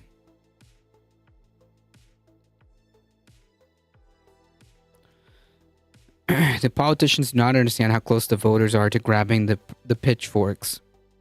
Yep. Yep. I mean, we're seeing levels of income inequality that we have not seen since the French Revolution. 1920s ish.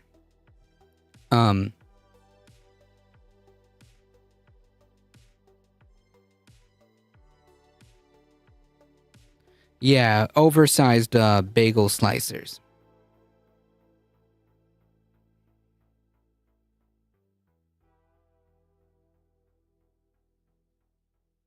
Correct.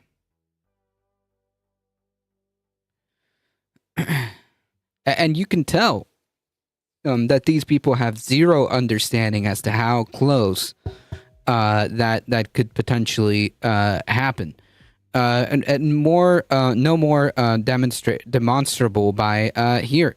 As we were talking about yesterday about Republicans wanting to impose conditions for aid to California.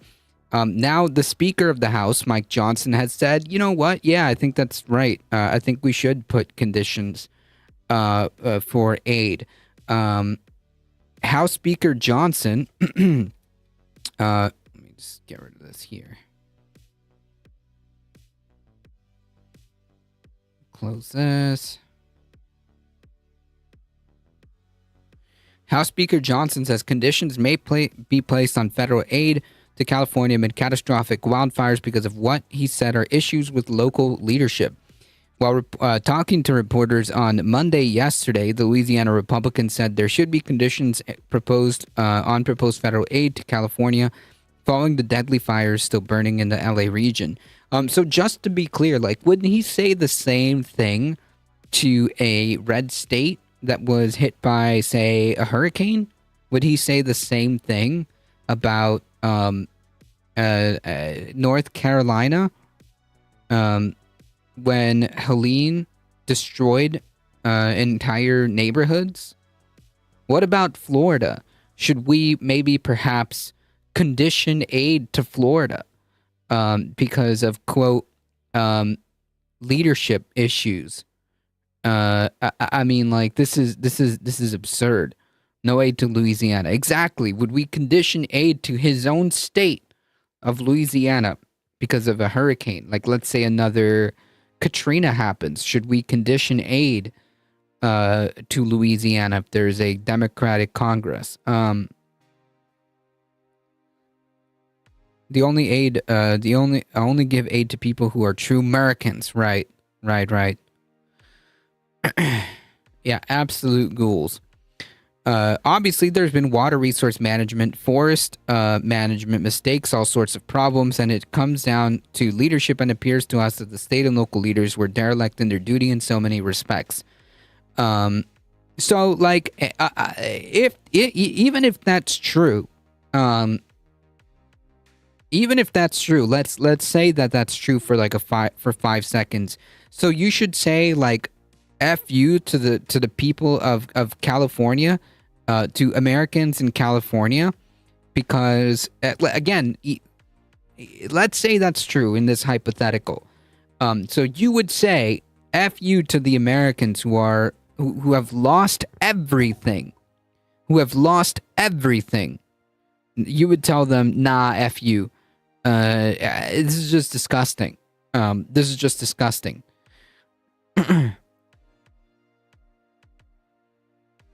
Okay, then California should not send federal taxes to the federal government. Not like California is one of the few states that pays more into the system than gets paid out. Yep, that's true. If the federal government is not going to help the state of California, then why should the state of California send the federal government taxes? That's actually a very good point. Yeah, that's a fantastic point. Quote, so that's something that has to be factored in. I think there should be probably conditions on that aid. That's my personal view. So, like, man, that's freaking ghoulish, man.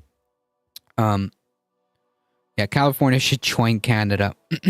Florida Democratic Representative Jared Moskowitz responded to the remark in a post on Twitter by saying, this is a mistake. If you start this, it will never end. When Dems retake the House, they will condition aid to Florida and Texas. Disaster aid must stay nonpartisan. I would fight Democrats should they try and do this. The Speaker can find many other ways to hold people accountable. Yeah, I mean, like, I think they should. I think that Democrats should not be afraid. If that's the kind of ghoulish stuff that these people want to pull, then Democrats should start talking about how they would condition aid should they be able to get the House of Representatives, how they should discuss about conditioning aid to red states, since red states are generally more of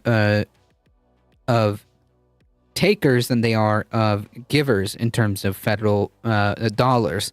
So I would say that in the name of fiscal responsibility, we should probably condition aid to Florida and any the ruby red states, because maybe the leaders there have abandoned their duty to be responsible and have caused the federal government to give more tax dollars to red states. So, like, I mean, it's just wild. It's just insanity. It's pure insanity.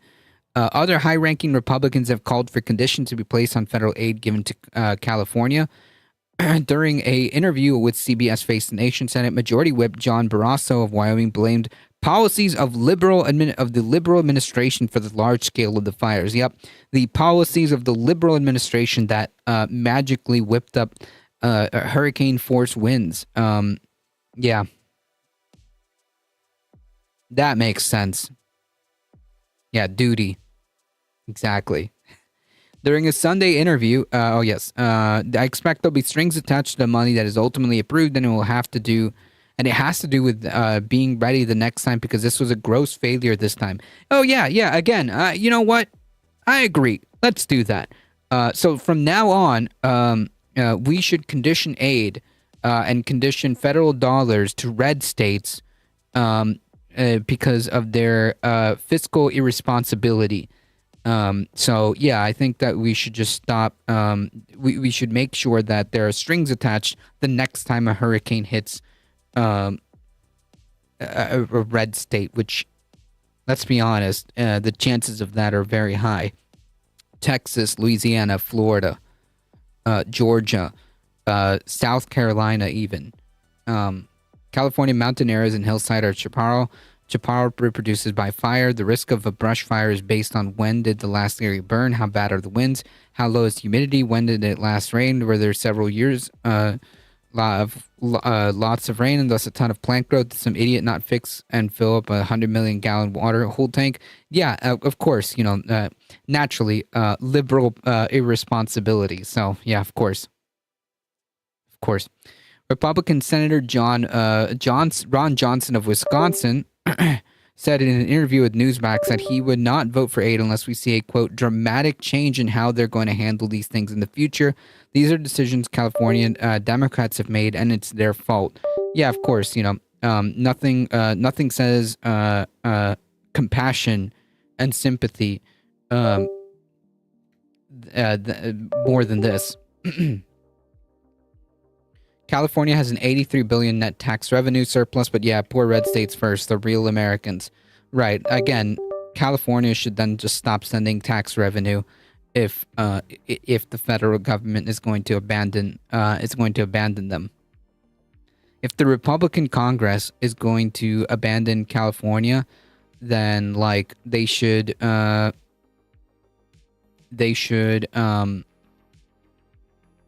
not send any federal dollars.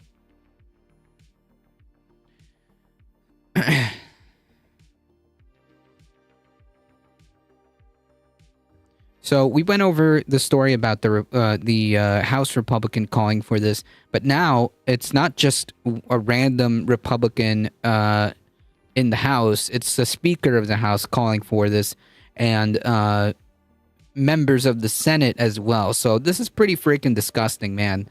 This is pretty freaking disgusting.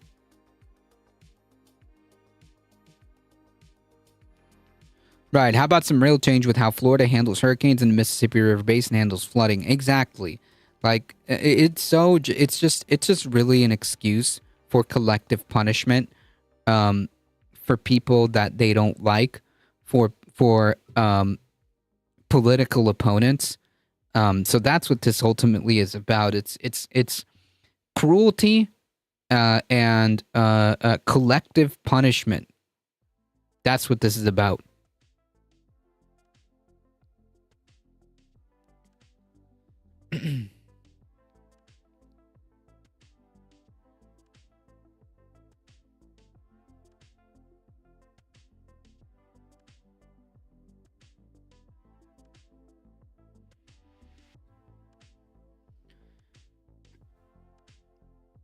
Speaking of, House GOP votes to ban transgender athletes from women's sports. Ah, yes. Really addressing the plight of the American people. Man, wow. FYI, a good chance that the date to fill federal taxes may be pushed back a couple months for SoCal area. Oof. Yeah, I could imagine. Cruelty from the charity-minded Christians. Exactly. The House voted on Tuesday today to pass a GOP-led bill that would ban trans athletes from women's and girls' sports at federally funded schools and education institutes. The legislation is expected to be next to be taken up by the GOP-controlled Senate. The House vote was 218 to 206, with 2 Democrats voting in favor, and name names, man, and 1 Democrat voting, quote, present. There we go. Representative Vicente Gonzalez and Henry Cuellar, of course, were the 2 Democrats who voted for the bill, and Representative Don Davis of North Carolina was the present vote. Republicans put a tax on Democrats over trans issues front and center in the competitive races during the election cycle, including at the top of the ticket with President-elect Trump. In the aftermath of Trump's White House win, some Democrats have said their party must do more to address potential voter concerns. Like maybe act like an opposition party. How about that for listening to potential voter concerns? How about actually offering an alternative to the Republican Party, like a real alternative, not just an alternative from the Republican Party, but also an alternative from the status quo that, like, the so-called potential voters are concerned about. I mean, like, seriously. This isn't the first time congressional Republicans have advanced this piece of legislation. During the last session of Congress, House Republicans passed this bill with a vote of 219 to 203, strictly down party lines, but it was not taken up by the Democratic-led Senate. Now Republicans are bringing it back up with the Senate under GOP control. The bill faces an uncertain future with the Senate, however, as some Democrats will need to join with Republicans to advance this legislation. Fetterman just joined the Republicans practically. Yep, that's true. The bill would prohibit trans women and girls from playing on sports teams consistent with their gender identity. It seeks to amend federal law that would require sex shall be recognized based solely on a person's reproductive biology and genetics at birth for the purpose of determining compliance with the Title IX in athletics, according to legislative text. I mean, like, seriously, who is this for? Really, Title IX prohibits discrimination on the basis of sex in education programs or activities that receive funding from the federal government and applies to schools and other educational institutions. The bill would not prohibit schools or institutions from permitting males to practice against women's sports teams, according to a fact sheet from the House Committee on Education and the Workforce. According to the legislative text, the bill does not prohibit institutions from permitting males to train or practice with an athletic program or activity that is designated for women or girls, so long as no female is deprived of a roster spot on a team or sport, opportunity to participate in a practice or competition, scholarship, admission to an educational institution, or any other benefit that accompanies participating in the athletic program or activity. However, the fact sheet from the Education Committee states that under the bill, a recipient of the federal education funding violates Title IX's prohibition against sex discrimination if the recipient operates, sponsors, or facilitates athletic programs or activities that allows a person whose sex is male to participate in an athletic program or activity that is designated for women or girls. Like, what is an activity that would be designated just strictly for, quote, girls? Like, what, chess? You're gonna, like, I don't get it. Like, this just seems to me that it's just really to stick it to the trans people for the sake of sticking it to them, because there's really no reason for any of this to be even legislated. It just makes no sense, other than like, yeah, I want to be able to restrict a very small minority group of people just because I think that they are degenerates or whatever. They don't fit into my perfect theocratic Christian worldview. This is so mean-spirited. Yep, it is. That's probably a better descriptor, honestly. Chess is segregated. I don't know. I'm just saying, like, what exactly would be like a activity that would only be designated for, quote, women? Like, I don't understand. The bill, called the Protector of Women and Girls in Sports Act, was introduced by the Republican Representative Greg Stube, of Florida, of course. Republicans have argued that trans women hold a physical advantage over cisgender women in sports, and thus participation could consequently limit opportunities for others. Like, again, who is this for, man? Seriously, leave people alone. Leave trans people alone. Holy crap. Democrats have said that policies to restrict trans athletes in participation in team sports adds to the discrimination that trans people face, particularly trans youth. And they argue that Republicans are seeking to undermine the rights of LGBTQ students by advancing this bill. The House vote comes as GOP-led states across the country continue to push anti-trans measures, including bills intended to keep trans students from playing on sports teams consistent with their gender identity. Yeah, I mean, like, again, we're here talking about the struggles of the working class and how bad things are, and the dystopic scenario that we are finding ourselves in because the billionaire class, the oligarchs, have decided that that they need more, and when we're talking about banning trans women from, or trans girls from, sports, I mean, like, seriously. Yeah, it's for the MAGA base to make them feel better. In addition to featuring heavily on the campaign trail, the issue of trans rights have stirred controversy on Capitol. Like, what controversy, dude? Like, there's no controversy about human rights. It's that simple. Like, there's no controversy here. People deserve human rights, and that's it. That's the end of the discussion. Towards the end of last year, Representative Nancy Mace of South Carolina announced that she was putting forward a resolution to prevent trans women from using the women's bathroom at the U.S. Capitol. After Trump's election fraud, Musk set America's force on fire. CLA, that's where the patriotic garbage leads. No, that's not what happened. That's not what happened. The move came by Mace after Democratic Representative Sarah McBride of Delaware became the first out trans person to be elected to Congress. Again, like, this was just a spiteful, hateful act. That's it. All over one trans person. One. Yeah, the problem is your definition of people is different from theirs. Correct. Correct.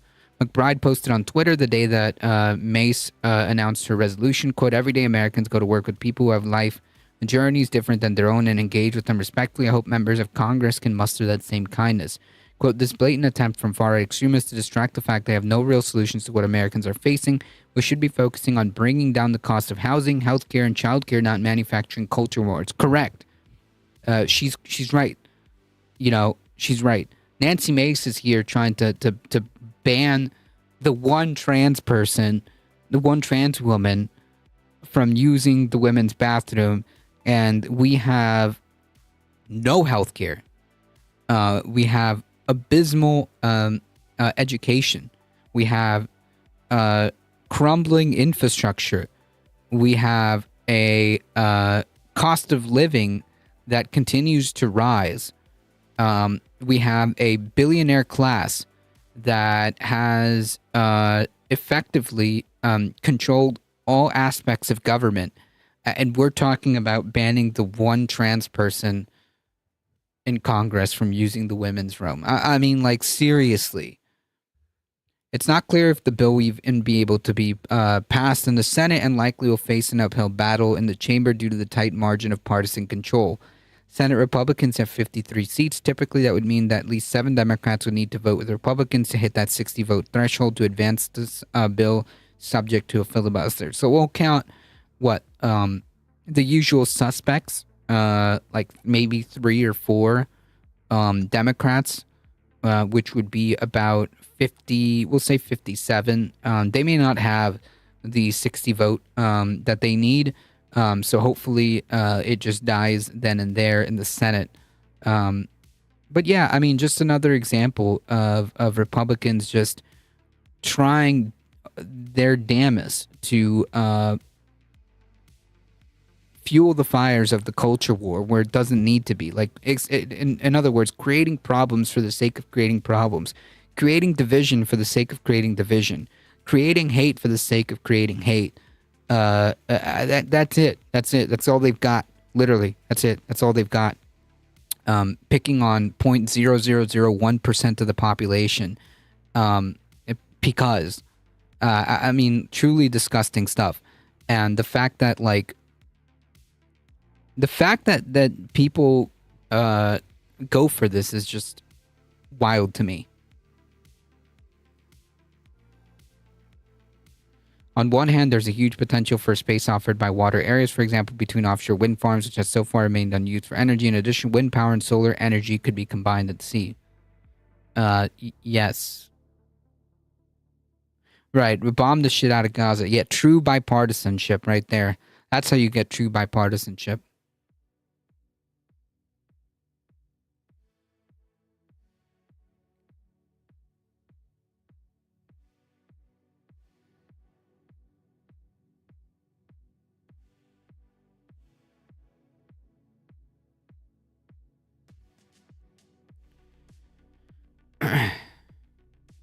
Trump says he'll create a, quote, external revenue service to collect tariffs. Because, question mark? I really just genuinely think I genuinely think he doesn't know how tariffs work. The companies pay the tariffs, dude. The companies pay the tariffs, right? Like if I'm a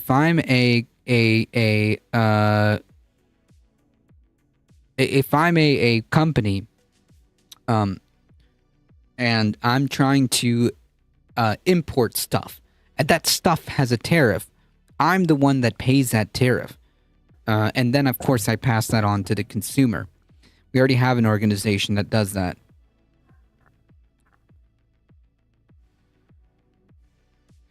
Kind of like how we already have an organization that deals with like budgeting for the government, and that's why we don't really need Department of Governmental Efficiency. President-elect Trump said on Tuesday today that he will create an ERS to, quote, collect tariffs, duties, and all revenue from foreign sources. Trump did not give for any further detail about the proposed government entity. Currently, the U.S. Customs and Border Protection is responsible for collecting tariffs. Oh, look at that. Doge, we already have somebody that does this. For far too long, we've relied on taxing our great people. Ubermensch, using the IRS, Trump wrote on Truth Social. Through soft and pathetically weak trade agreements, the American economy has delivered growth and prosperity to the world while taxing ourselves. Question mark. No idea what he's talking about. It is time for that to change. I'm announcing that I will create the External Revenue Service to collect our tariffs, duties, and all revenue that come from foreign sources. We will be charging those that make money off us with trade, and they will start paying finally their fair share. They will not, because that's not how tariffs work. But okay, but the same rubes who think trans folks are thought will be rabid for the ERS. Yeah, that's true.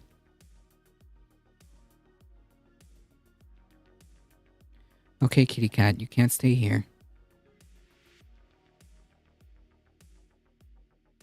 And you knocked over my chair, you knocked over my,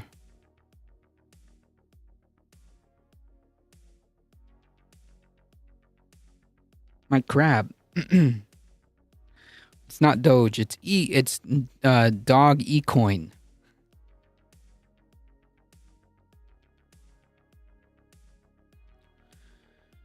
Trump wrote that Monday, January 20th of 2025 will be the birth date of the ERS. Sure, dude.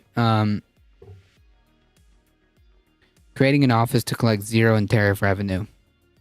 Trump will be sworn in for a second non-consecutive term in the White House that day. CNN last week reported that Trump is considering declaring a national economic emergency in order to clear the way for him to implement the tariffs he wants to impose. He said that he will increase tariffs on imports by China from 10% and impose 25% fees on products from Canada and Mexico.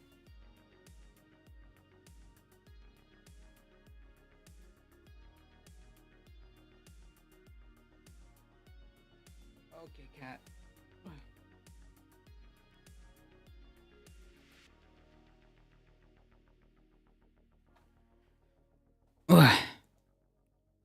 As for additional details of the plan of the new agency, Trump's spokesperson Stephen Chung told CNBC,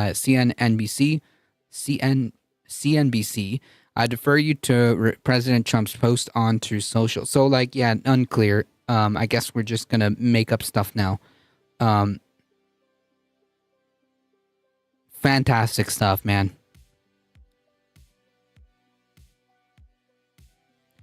I'm actually not sure if we went over this yesterday, but just in case we didn't, I kind of, I actually don't mind doing this again. So screw it. Supreme Court has declined to hear from oil and gas companies trying to block climate change lawsuits. Bernie is on with Hassan Abi right now. Oh, he's interviewing him. Okay. Then what we're going to do is after this, we'll just cut to Hassan's channel and listen to the Bernie interview. Like, did it just recently start? It's starting now? Cool. Okay, perfect. So then we'll just get through this and we'll be over there. So that sounds great to me. Stuff happens. Whoa. Stuff No, stop the ad. Well, how? Okay. Anyways. It happened earlier. It must be a replay. Gotcha. The problem is that the U.S. will collect billions in tariffs. He just doesn't understand who pays for it. Right. Correct. It was earlier? Oh, okay, so they're replaying it? In that case, I mean...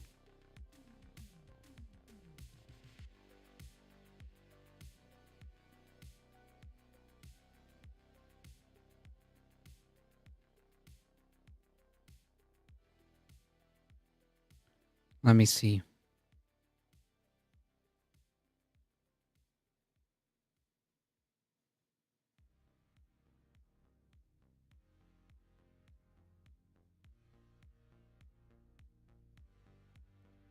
Well, we'll figure it out. If not, then we'll just, it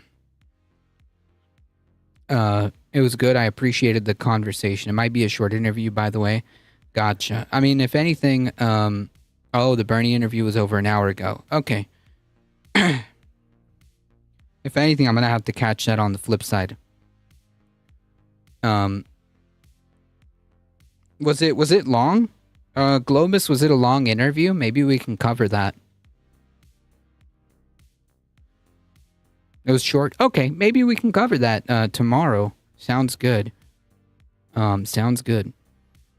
Let's just get through this because this is the about 20 to 30 minutes. Okay, that's not bad actually. So I think we can cover that tomorrow.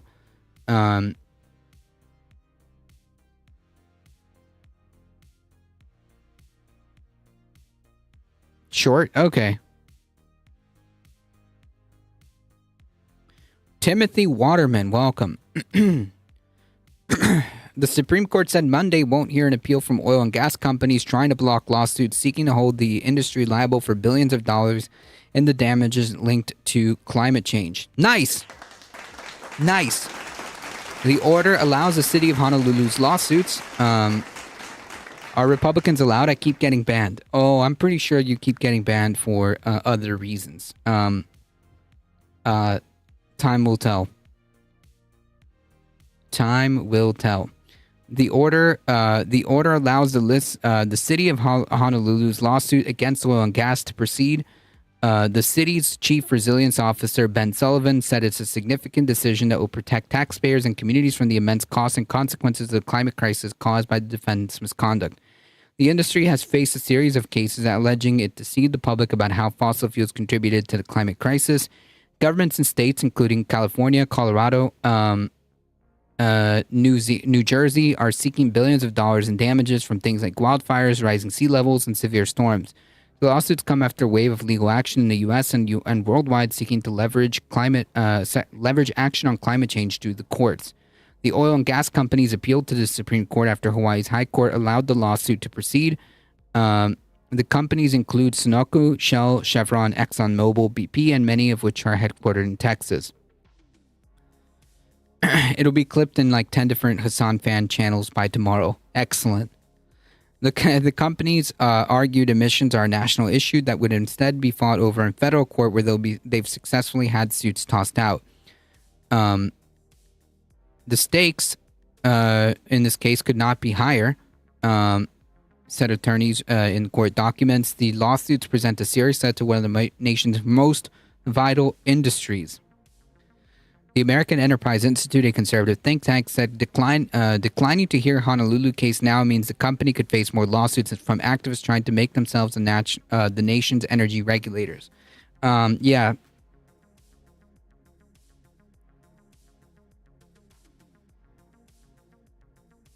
All right, that's enough. I hope that courts will hear the issue someday for the sake of constitutional accountability and public interest, said Adam White, a senior fellow at the Institute. The Democratic Biden administration has weighed in at the justice's request and urged him to reject the case, saying it's fair to keep it in state court at this point, though the administration acknowledged that the companies would eventually prevail. The incoming Republican Trump administration is expected to take a sharply different view of the environmental law and energy production.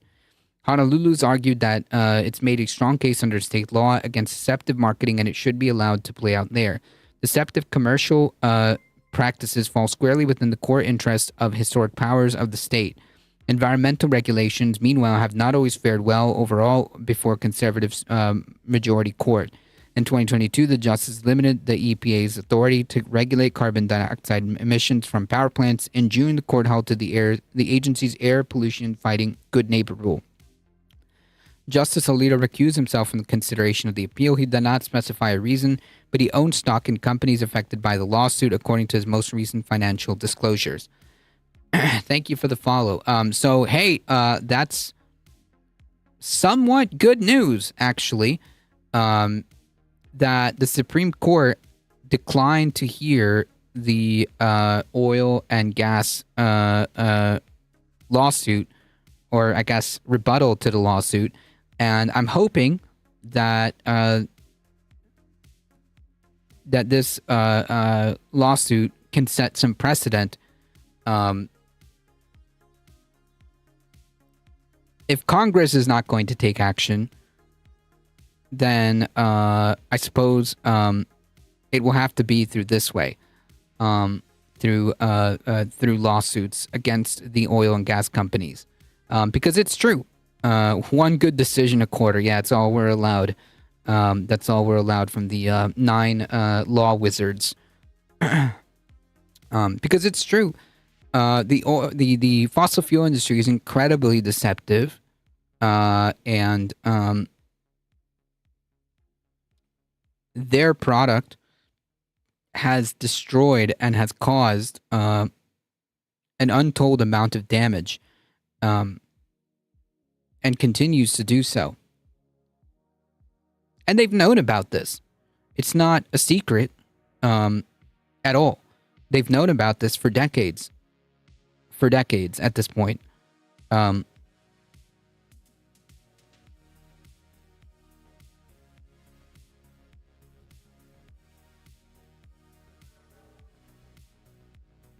Thank you for the follow. I appreciate it. We'll say 2025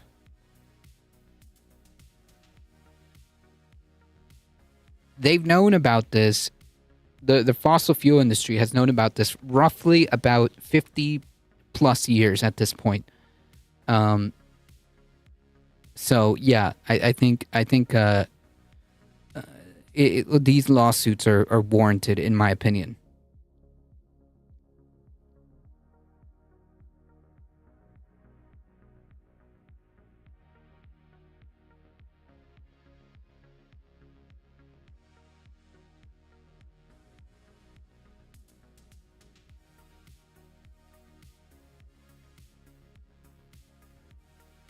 I agree with you on this, but electric vehicles and the minerals used in batteries when it's mined leaves a whole big hole in the grass, in the ground. Yes, but electric vehicles are also not the entirety of the solution, right?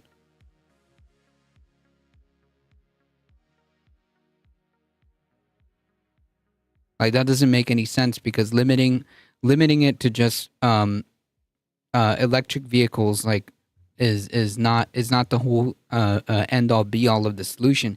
Second of all, the problem is the fossil fuel emissions. They have to stop. Every single solution that we have does have some sort of environmental impact, but it's a matter of choosing which one has the less and what type of environmental impact you are doing versus like fossil fuels. And I mean, at this point, it's kind of like, it's kind of desperate mode. You kind of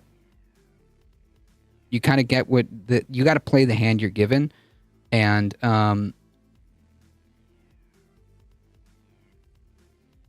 at this point, like, the real focus actually should be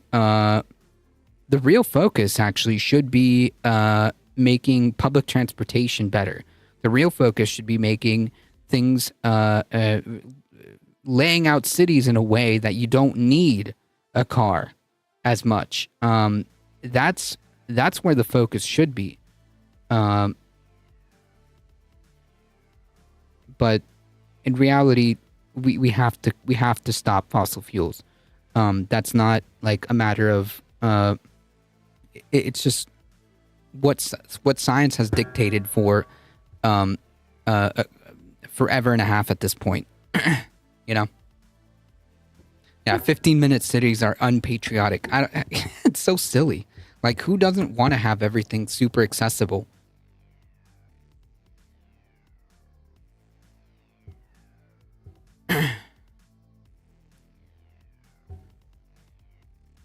It just doesn't make any sense.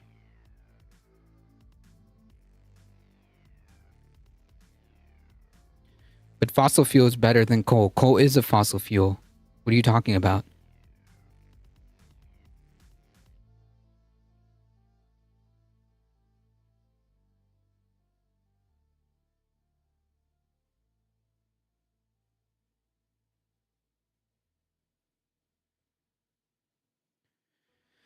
Hasn't driven a car in a decade. Nice. A kick in the nuts is better than a poke in the eye with a sharp stick. Yep. No matter what, we need to cut CO2 and methane. Yep.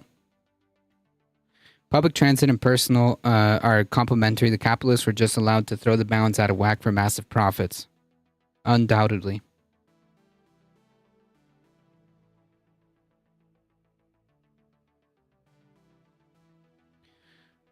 I'll take the form with the right partner.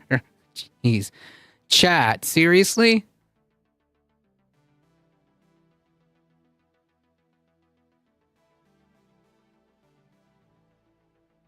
I don't judge. That's funny.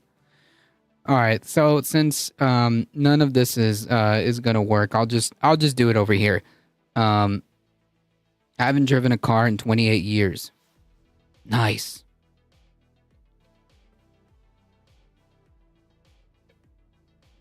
I'll just do the sign off from over here since we're having some technical difficulties. That's fine. All right, folks. It's time for me to get out of here. I smell food already. It's almost about 7:30. Thank you all for joining. I appreciate it. On that note, yeah, at least we have some accessible video. Hi, hello. Anyways, thank you all for joining. I appreciate it. You guys are what makes this channel go. Thank you. Bike is supreme indeed. Thank you all for stopping by. I appreciate it. Sorry about all these technical difficulties. One day I'll figure it out. Peace. Thank you for stopping by, Globus Elder. My car is really good and not big. Don't miss paying for gas insurance and upkeep. True. Thank you all. As always, folks, if you want to support the channel, there are many different ways. Consider checking out the Substack, the merch store, !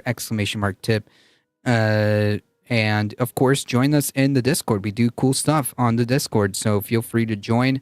Thank you, Michael Hassler. Thank you, Heat, for modding the chat. I appreciate it. Folks, we got to get out of here. Thank you, as always, folks. Please stay safe. Please take care of each other. I love y'all, and I hope to see you guys in the next one tomorrow, 5 p.m. Eastern Time. Hopefully, with better or no tech issues. See ya. Whew, what a doozy. Let me tell you. Hang tight, folks.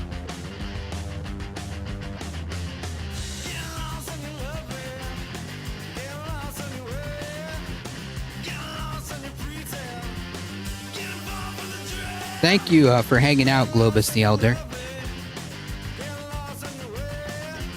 Go show some love to Globus and to Very Nice TV, by the way. That was a typo emote, but that's fine. It worked.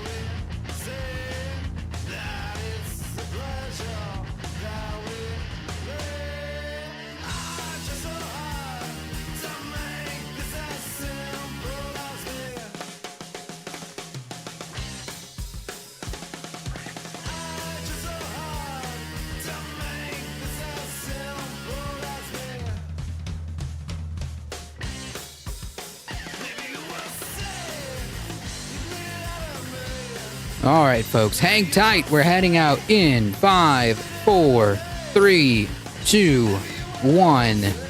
Bye-bye.